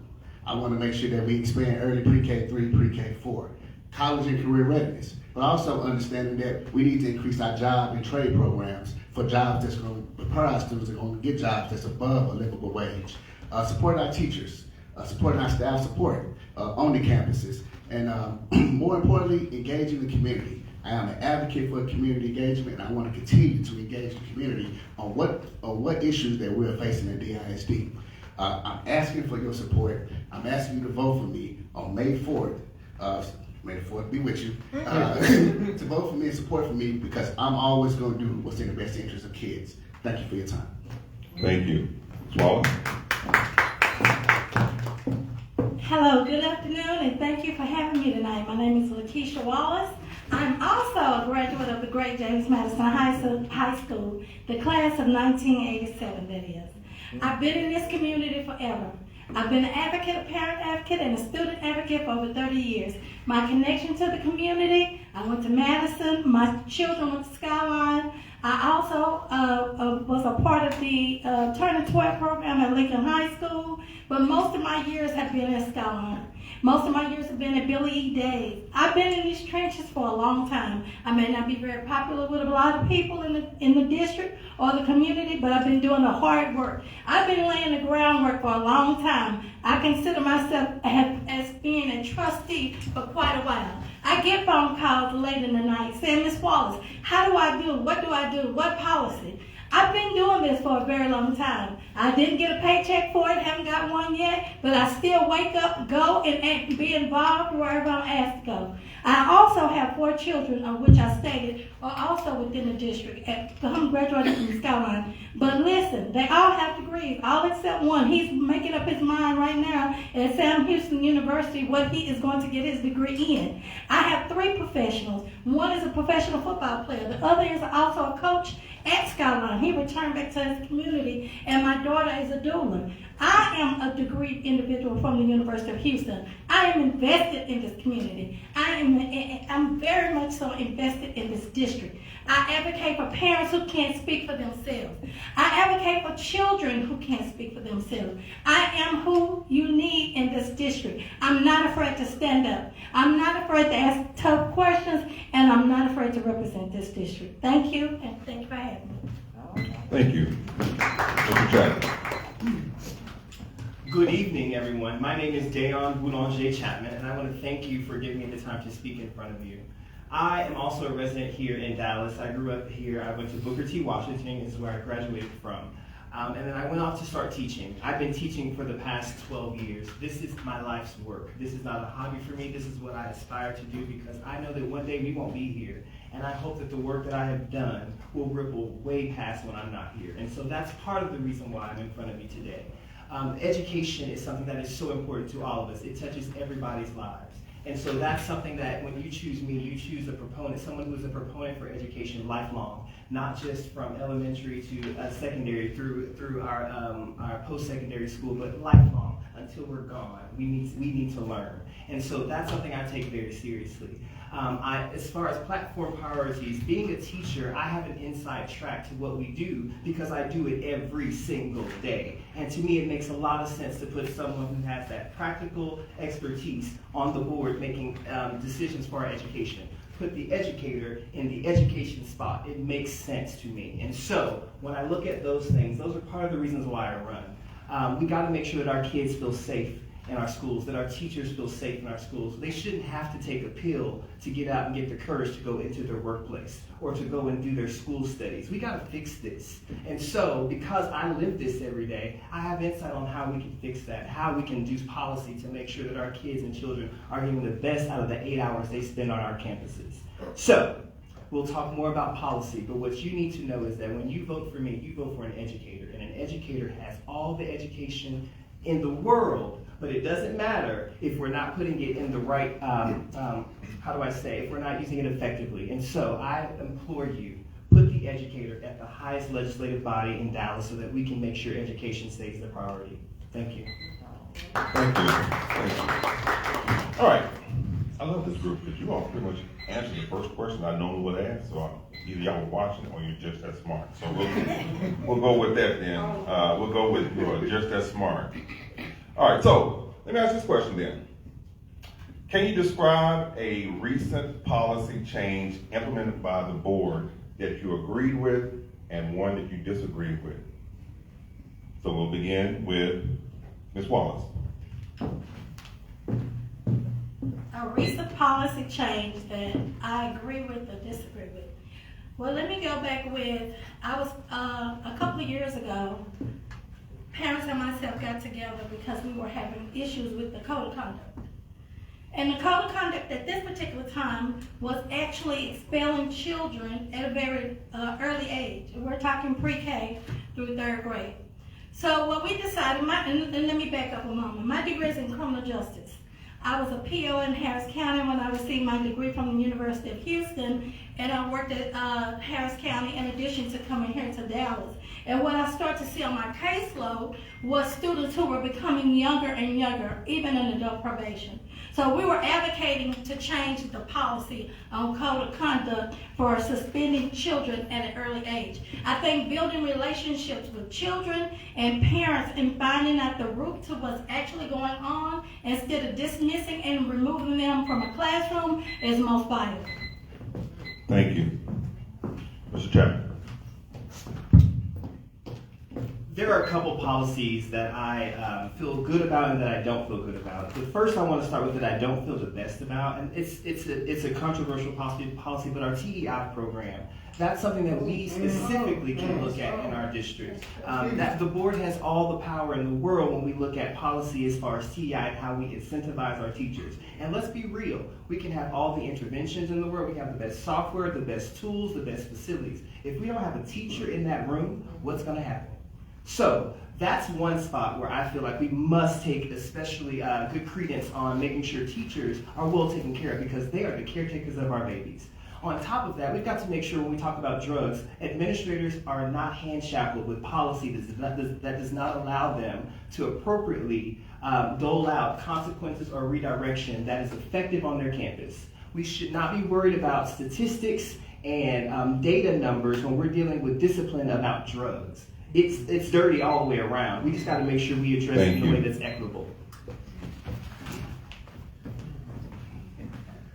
As a community organizer, when I came into this work in organizing parents, I advocated and organized other parents and other stakeholders to advocate behind a discipline policy because we realized our babies were being suspended at an early age.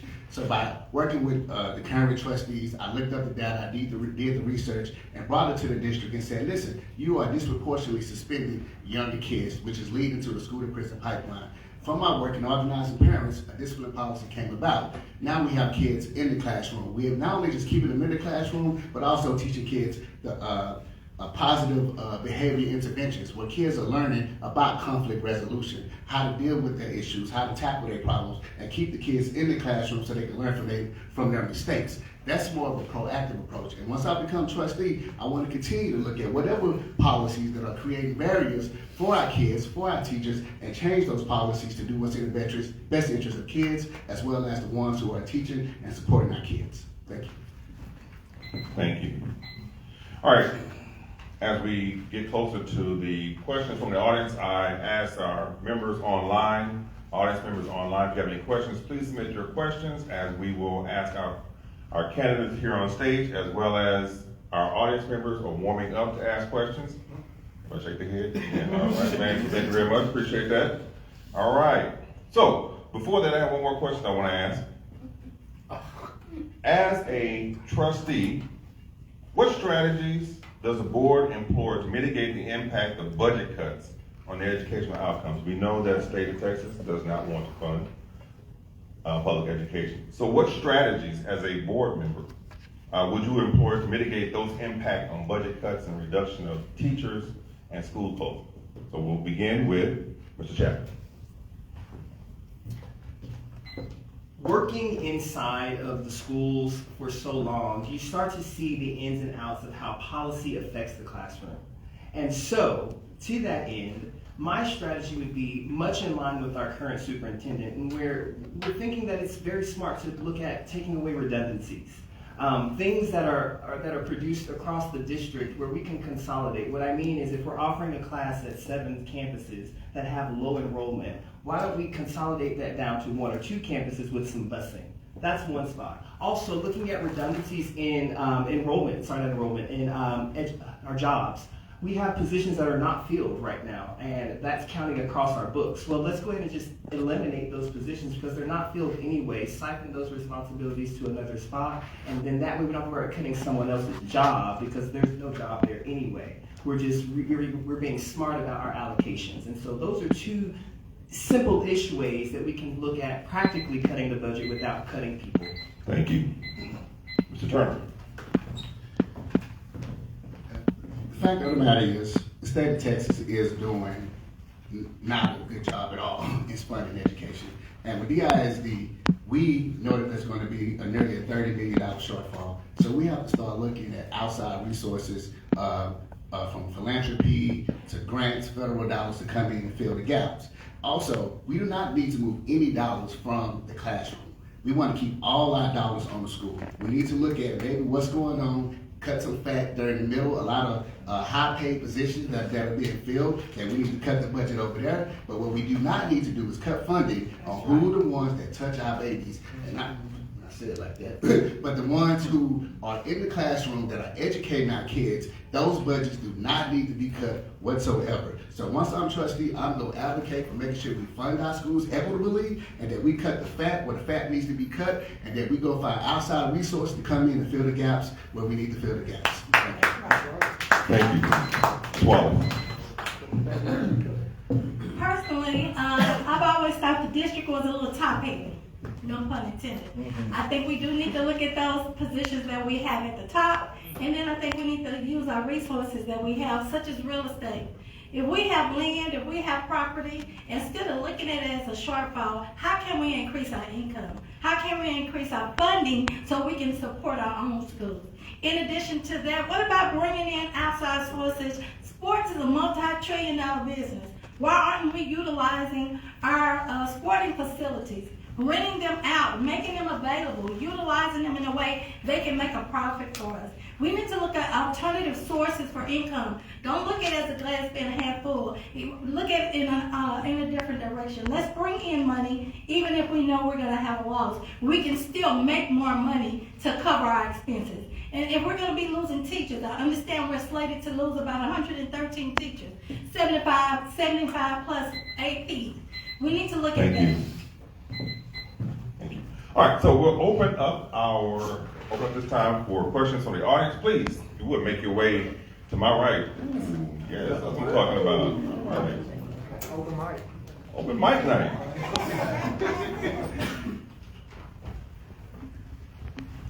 Thank you.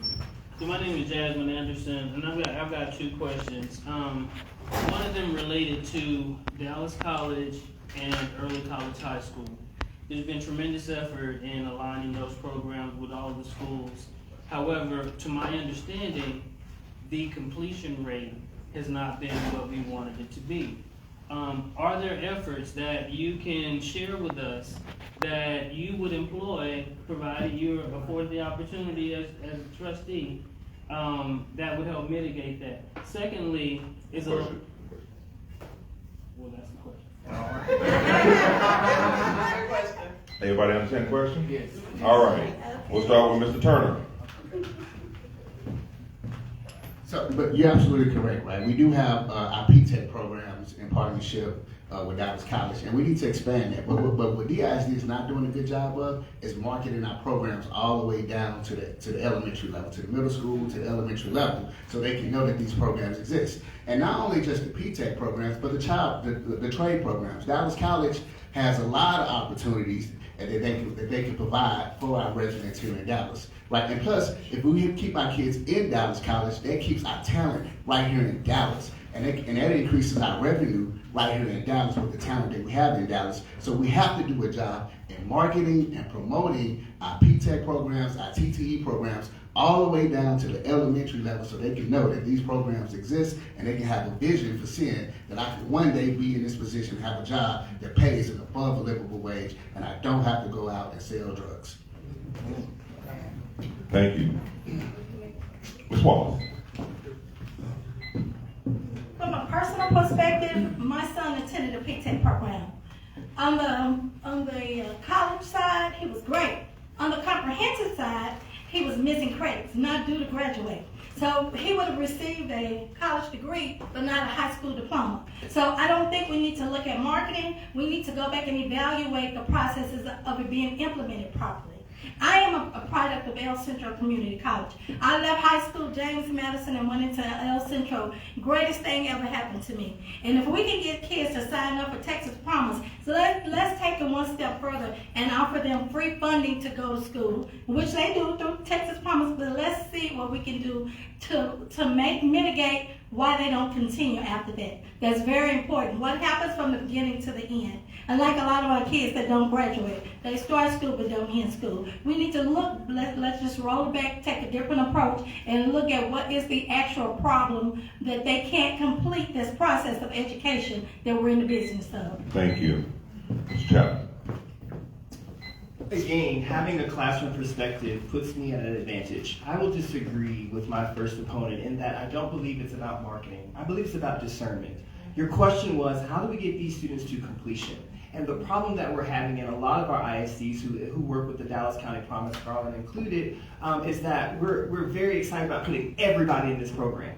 And we don't guard that not everybody is ready for the program at that time. And so we end up inadvertently pushing students through a program that they almost make it, and they are expected to do things where they can't complete on their own because they're not ready. And so my answer is discernment. We've got to make sure that the metrics around who we invite into those programs are honoring what those students can actually do, not just to get as many people in for money. We've got to make sure that this is about the kids, not about the money, because then they won't be successful. And then they'll go on to a college program where they think they have the ability to do it, and then they drop out because they find that they weren't. And so we've got to protect them.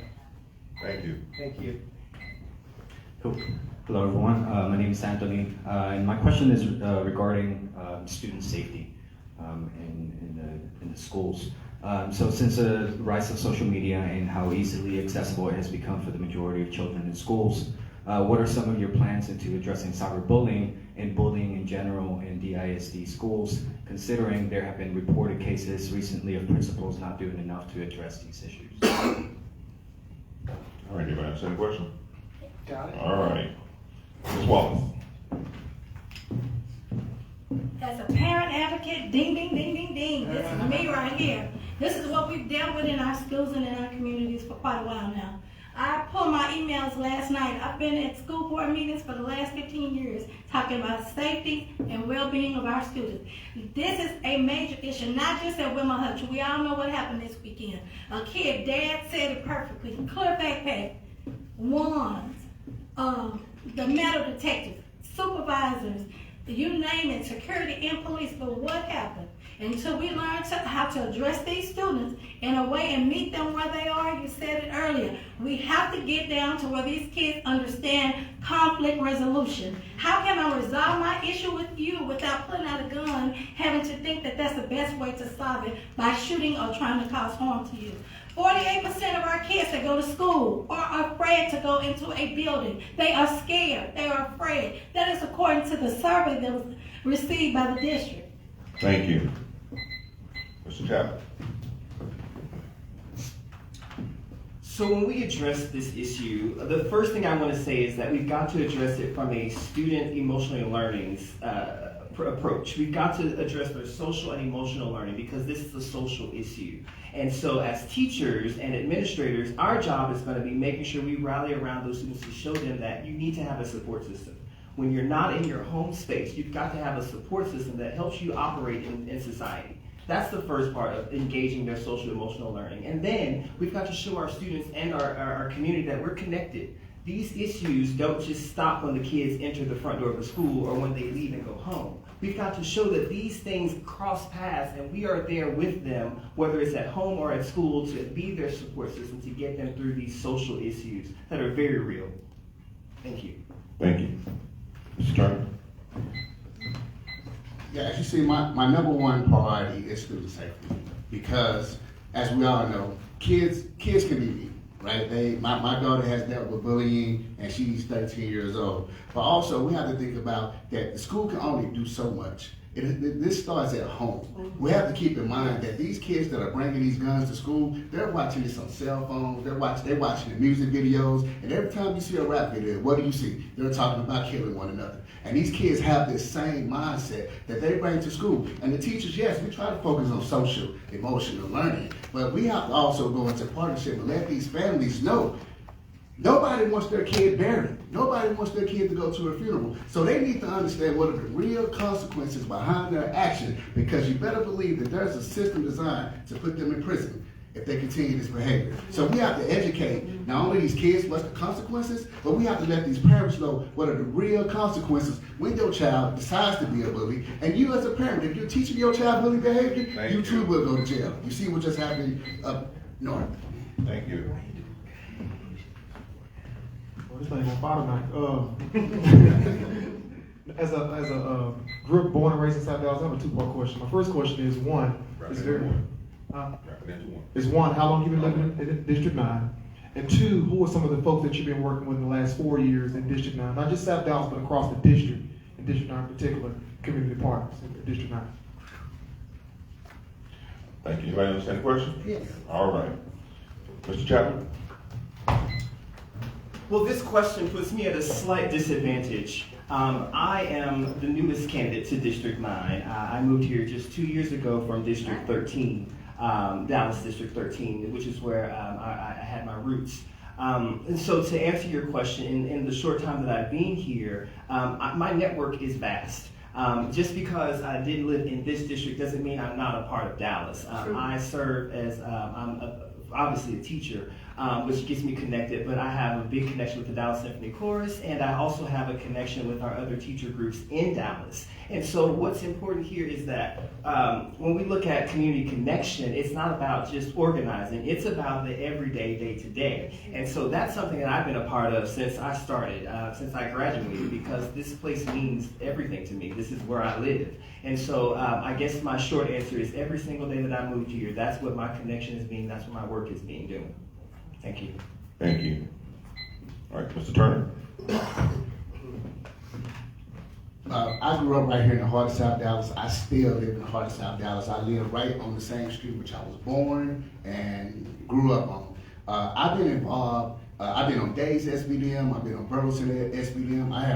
I'm the only candidate in this race that over the last decade that have brought nearly $1 million of resources to campuses that are struggling by bringing in resource partners that provided free services for students, for parents, for teachers. I work with various organizations. I was the co-chair of Our Community, Our Schools that defeated the privatization of DISD, where I organized parents, teachers, and community stakeholders. I'm still working with various nonprofit organizations that's mentoring students at DISD over 10 different campuses in DISD. So I've been here, I've been doing the work, I'm about doing the work. I don't need to be a school board trustee to do the work, okay? I'm gonna do the work whether I win or whether I lose. But winning this race will put me at a different level where I can do more of the equitable work that we know that needs to be done. Thank you. Ms. Wallace. I must agree with Mr. Turner on that. I've been doing the work for the last 30 years. I've worked with numerous projects and numerous schools within the district. My expertise is building relationships with families. My expertise is building relationships with parents, getting them to understand policies and procedures. No one wants to go to a school and get cursed out or be treated indifferent. I want to go what I do through my foundation, which is the South Dallas Parent Coalition, in which I founded. I realized that when parents go into a school, how they're treated. So what I've decided to do is train our parents. Communication is the key to everything. And when we build relationships with people, we can change the mindset.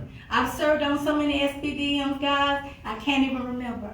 I'm a lifetime member of PTA. I've served on so many PTAs, helped get them started, PTOs. My mission is to ensure that parents and teachers understand how important education is, because knowledge is power.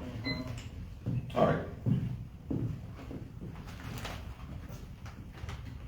I feared last Friday was going to happen in DISD. I feared that because that was going on in my neighborhood schools. So what could we learn and what could the district do differently to prevent something worse from happening from what we heard on Friday? I understand the question? All right. Mr. Turner. What happened, I agree with you. That was a big fear of mine too. And it's unfortunate that if somebody wants to come and do harm, they're going to figure out a way to come and do harm. That's why we got to make sure at the school we have all the safety measures in place to make sure that that doesn't happen.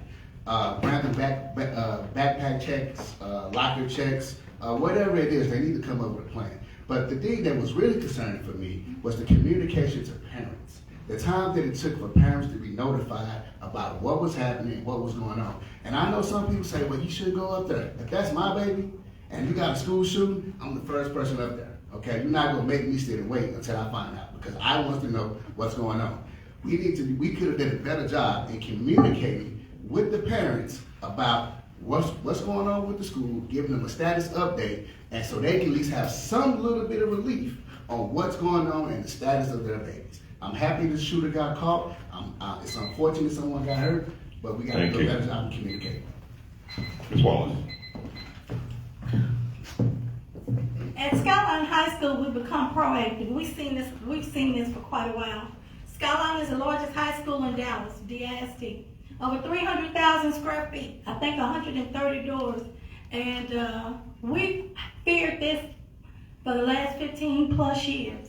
What we've done is started a dad's club. We're bringing fathers, uncles, cousins, brothers into the building. We're bringing people in to help us watch our children. But most important, why aren't we looking at our students and identifying those that possess those type of behaviors that might lead to something like that? We have to evaluate, we have to identify, and then we have to build a relationship. Let's be old-fashioned. Let's bring mentoring programs back. Give someone an opportunity to tell someone what's going on. Communicate. Hey, I got a problem at home. I don't know how to deal with it. Mental health is important, but guess what's the first thing to go when we start cutting our budget? Mental health issues. Thank you. Thank you. Mr. Chapman.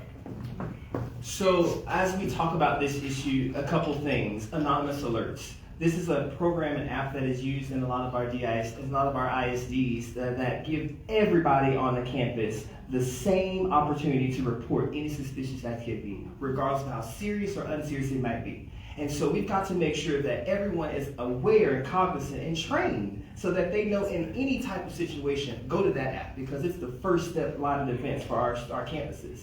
On top of that, we've got to make sure that students don't suffer because of money. We need to put at least 2 school resource officers on every campus and 3 on high schools. Because again, as my colleagues mentioned, this is not adults bringing the problems in. These are our babies. And so we've got to make sure that we have people on campus who are equipped and trained to deal specifically with our students so that we can mitigate any of those dangerous opportunities that they might arise. Again, this is something that they're doing, so we got to make sure we approach them where they are. We can't. Thank you. Thank you. And let me just say, I love the audience questions. Again, if you're online, please submit your questions to be asked by our candidates on stage. Good evening, Ola Allen. I have 2, but he hasn't given us directives and direction on it. One of my most important is this methodical system that the board has when you come down to speak. I am challenging you guys to change that concept. Find a way. I need you to tell me how can you find a way to reach the presenters? How can you find a way to have someone to explain to them exactly their concerns instead of letting them come down, talk, and go away the same way they came in. And number 2 is that we need to work on communication. We have so many parents knows nothing about SBDM. We have over 40% of our schools have no PTO or no PTA. Until you develop a program, a concept, a system that involves parents, you're going to continue to have problems with students because parents are our students' first teacher. Thank you. Thank you. Everybody understand the question? Can you abbreviate it? Was it just a statement of awareness? Okay. No, she. Let's get the abbreviated version. Hold on. Abbreviated version. Okay, listen. I like for you guys this methodical system they got, of when you come down to speak, I'm asking you guys to challenge that, change it, because you come down to speak and that's the end of it. Number 2, I want us to start trying to get parents and communities involved with communication. We have lack of communication, it's no good, and you need to get rid of it. Okay. All right. With that being said, we'll start with Ms. Wallace.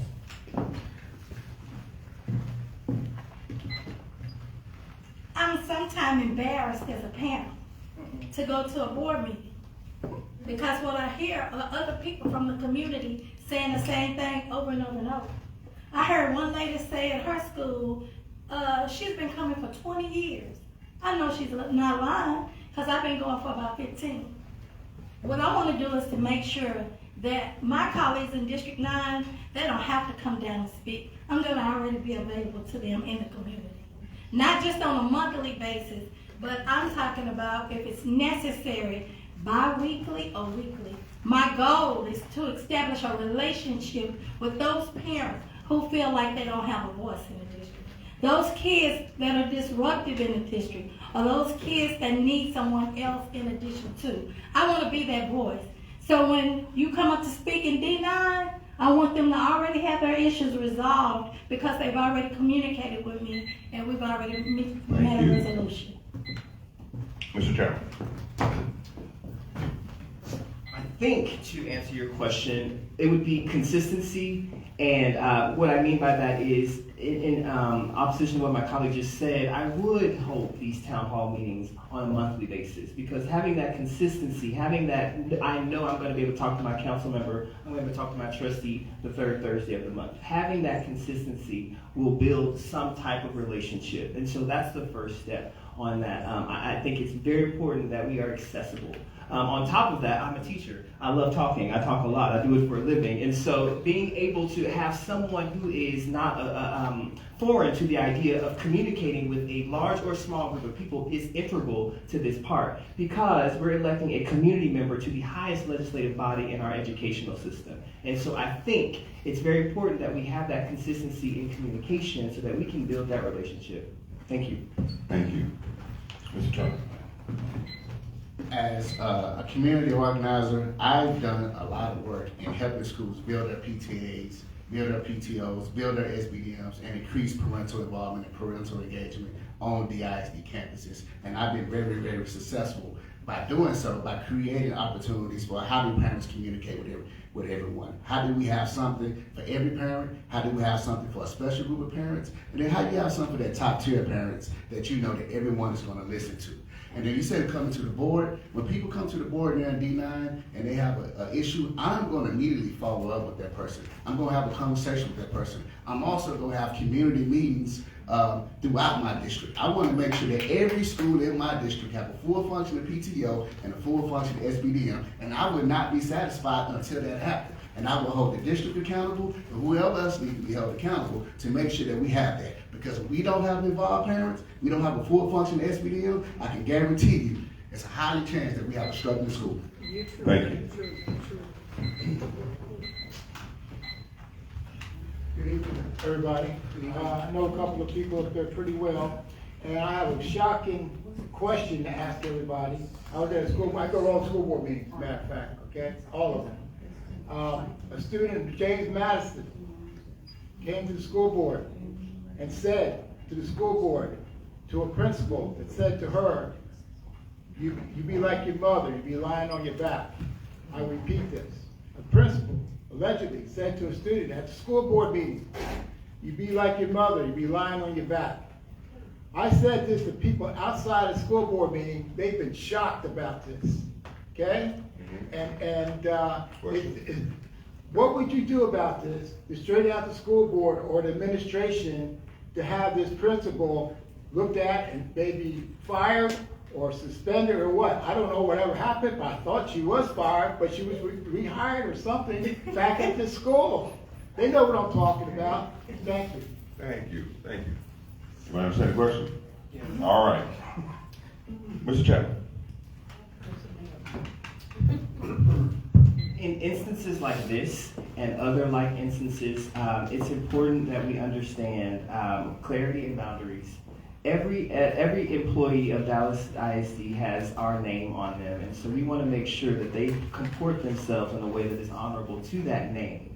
And so to answer your question, our board must empower administrators, and at times, if we need to, we must take strong hand and outline for our employees that this is the comportment that we must follow, and if you're outside of it, this is the consequence that will happen, that must happen.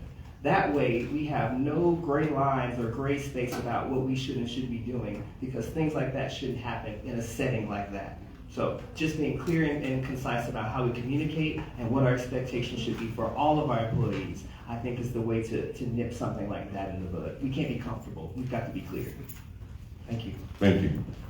Mr. Turner. You know, normally in an ideal situation, if a teacher misbehaves, you go to the principal and have the principal administer the consequences. But in this case, where you have the highest person at the school doing things that are not in the best interest of kids, you have to take it to a step level all the way up to the superintendent. And as a school board trustee, you have to ask yourself, is this individual helping kids or hurting kids? And if they are hurting kids, they don't need to be around kids. So as a school board trustee, no, I have no control of hiring and firing the principal. But I can sure put some pressure on the superintendent and let that superintendent know that this is not for kids. And I can also organize the community and organize other parents and other stakeholders and let them know that this is unacceptable. If you're going to disrespect one kid, you're going to disrespect a lot of kids. And we don't need anyone in our schools bullying kids or disrespecting kids. Because oftentimes you will find the kids are not the problems, the adults are the problems. And that's what we're going to do, and that's what I'm going to do once I'm elected. Make sure I hold adults accountable for what they do to kids. Thank you. That's good. Ms. Wallace. Good answer. Actually, whether or not we believe it, we're in the business of customer service as educators. And what happens if your customer service is poor? A lot of time your business is sometimes rated poorly, or people just refuse to come back. And what we're seeing in DISD, parents are opting out. They're opting to go to other places and receive education for their children. We need to get back in the business of servicing our customers. We need to make sure that if that does happen, we take it to the next level. There's protocols for this. If kids are being disrespected or bullied, or vice versa, if teachers are being disrespected or bullied, we have to have protocols and we have to follow that. And we have to have a relationship with our superintendent, because what we have to do first and foremost is protect what's the most important thing, and those are our kids in those classrooms. Because if they choose not to come back, what happens? They turn to the streets, and we just can't afford that as parents or educators. Thank you. Thank you. All right. This question comes from online to all the candidates. How can you address creating smaller class sizes for poor performing schools and increase the full-time equivalent of full-time employment positions regardless of the campus rating? I'll read it again. How can you address creating smaller class sizes for poor performing schools and increase the full-time employment positions regardless of campus rating? And we'll start with Mr. Turner. Well, that definitely becomes a challenge because you got to think about where schools are funded. Okay, schools are funded based on the metrics that the state sets in place. Of course, we all would like smaller classrooms, but when you think about hiring practices, everything is based on the amount of kids that you have in the classroom, the attendance level that we have the kids, because schools are paid based on attendance. So the question that we really have to be asking, if you want these things, is we have to increase the attendance rates on our schools that are struggling, and the kids that are having issues with attendance, how are we being proactive? Because when we don't have kids in school, we are losing money, and then when we're losing money, we don't have resources for our campuses. So I will focus on making sure that we increase our attendance level so we can get the revenues that we need so we can hire more teachers to sustain that particular school. Thank you. Ms. Wallace. What I'm more so interested in is something we used to do back in the day, and that is take children and pull them out or put them in smaller groups. So how can we justify when we're going to be cutting money out of this budget? We're losing $50 million from the state, and then we're at a $70 million shortfall ourselves with the district. It's almost impossible for us to make the classroom smaller. We're losing approximately over 100 teachers. So what can we do other than that? Identify those students that need that additional resources. Offer remediation on different, let's bring back Saturday school. Let's look at alternate ways to educate our children. Monday through Thursday, use Friday as an alternative. Put these children in groups that they can better relate and better learn. I'm not a teacher per se through certification, but I did this at home with my own, and as I stated, I have three with degrees. I'm speaking from experience. Thank you. Mr. Chapman. When we look at the classroom sizes in our district, it is strictly governed by a 27-to-1 ratio. That's the golden number that our district looks at when we're looking at funding and how many teachers we can afford. So if we want to talk about making class sizes smaller, we've got to focus in on policy that will support us either changing or modifying that 27-to-1 ratio and or increasing our revenue. Like my colleague said, attendance matters. Making sure that our attendance stays above 92% will give us much more revenue so that we can continue to fund our schools at level. If we can increase that, we see more funds coming in with the chance of giving more allocations to our schools to further make our class sizes smaller. But realistically, we've got to look at policy. It's policy that mandates how many students we're going to have in a classroom. And so if we're unhappy about that, we need to organize and make policy that is smarter and that will actually advance the issues we want in our classrooms. That's how we address that issue. Thank you. Thank you. All right. Man, I had some really good questions from the audience, from either online or in person. I still have a whole bunch of questions I wanted to ask y'all. I got like four pages of questions I could ask. But unfortunately, we've come to the time where we will have our 2-minute closing from our candidates. This is your time for you to, your one last pitch. Make sure that you give to the audience how they can get in touch with your campaign. Make sure that you get that information out. And we'll begin with Ms. Wallace first. You have 2 minutes. I just want to say thank you for having me. I've been a member of this audience quite a few times. And quite honestly, as a parent, I never thought about getting into politics. I'm not comfortable with the term of politicking on the backs of our children. I've heard that quite a bit. What I am interested in is educating our children and ensuring that we treat them with the utmost respect, and safety and well-being is the priority for all. I got into this race because I saw that the old business of politicking was going to take place. I didn't think I wanted to do this, but I did it, and I'm proud I've done it. I want to tell you this is an experience for me. I can't say being a parent, educating my children, and then working with other people in the community, did I ever think that I would reach a place where I could be at the highest point and also make decisions and have a better comprehension of how I can better this community. But here I am, and I ask that you vote. Early voting starts April 22nd through April 30th, and you can vote on May 4th. I'm here, I'm in it to win it. I want to make sure that you understand that from a parental perspective, we have a voice and we know what our children need. Some of us are very educated, some of us are very informed, and I'm that person. And I want to represent you in District 9. Great. Thank you. Great. All right, Mr. Chapman. To me, this is simple. You trust your children in our community to go to a school and be taught by educators every single day. We trust them to give them the best and to make them prepare for their futures. I implore you to take that same trust and put it in the only teacher candidate, because it only makes sense to put an educator at the highest level of educational policy in our district. I work for this. I do this because it is something that means more than just my life. This is the future of our children, of our city, of everything. And so, if you believe that as well, I strongly implore you, back the educator. I spend my life making sure our kids are prepared and that they will go out into our world and be successful. And you can bet you that a vote for me will make sure that that same goal is at every priority of that school board policy. This is what we need. You must elect an educator to the highest highest policy-making body in Dallas. I am available at dbcfordallas.com. That is my website.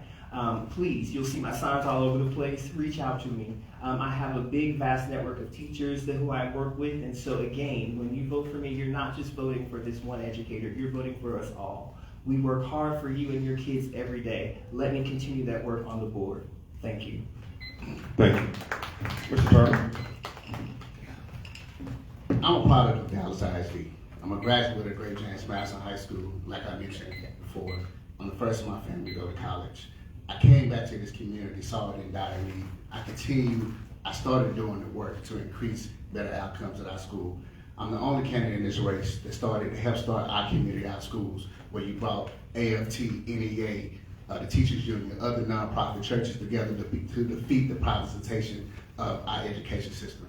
I'm the only candidate in this race. Also, let me not say that, but also working with Keisha Wallace to make sure that we had a discipline policy to make sure our kids are not getting suspended. I've worked in this race to bring, I'm also the only candidate in this race that has brought wraparound support services to nearly 10 different DISD schools in Dallas ISD. I've been doing the work. That's why I'm endorsed by the current trustee. I'm endorsed by the former trustee, Trustee Nuttall, as well as Trustee Ron Price. I'm endorsed by both AFT, both NEA, the Dallas business community. Why? Because they know my track record. They know I've done the work. They know I would not, and I can assure y'all this here, a vote for Ed Turner is a vote for someone that's gonna do what's in the best interest of kids and not what's in the best interest of adults. I'm asking you to vote for me. You can go to my website, www.turnerfordisd.com, to learn more about my candidate. To learn more about my candidacy.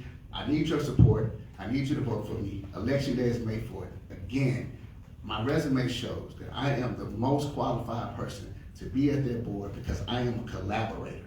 I am one that has done the work to show that I will always do what's in the best interest of kids and never in the best interest of adults. I'm asking for your vote. Thank you. Thank you. All right, let's give a round of applause to our candidates. Thank you for being here tonight and giving us your platform. With that, exit stage left or right.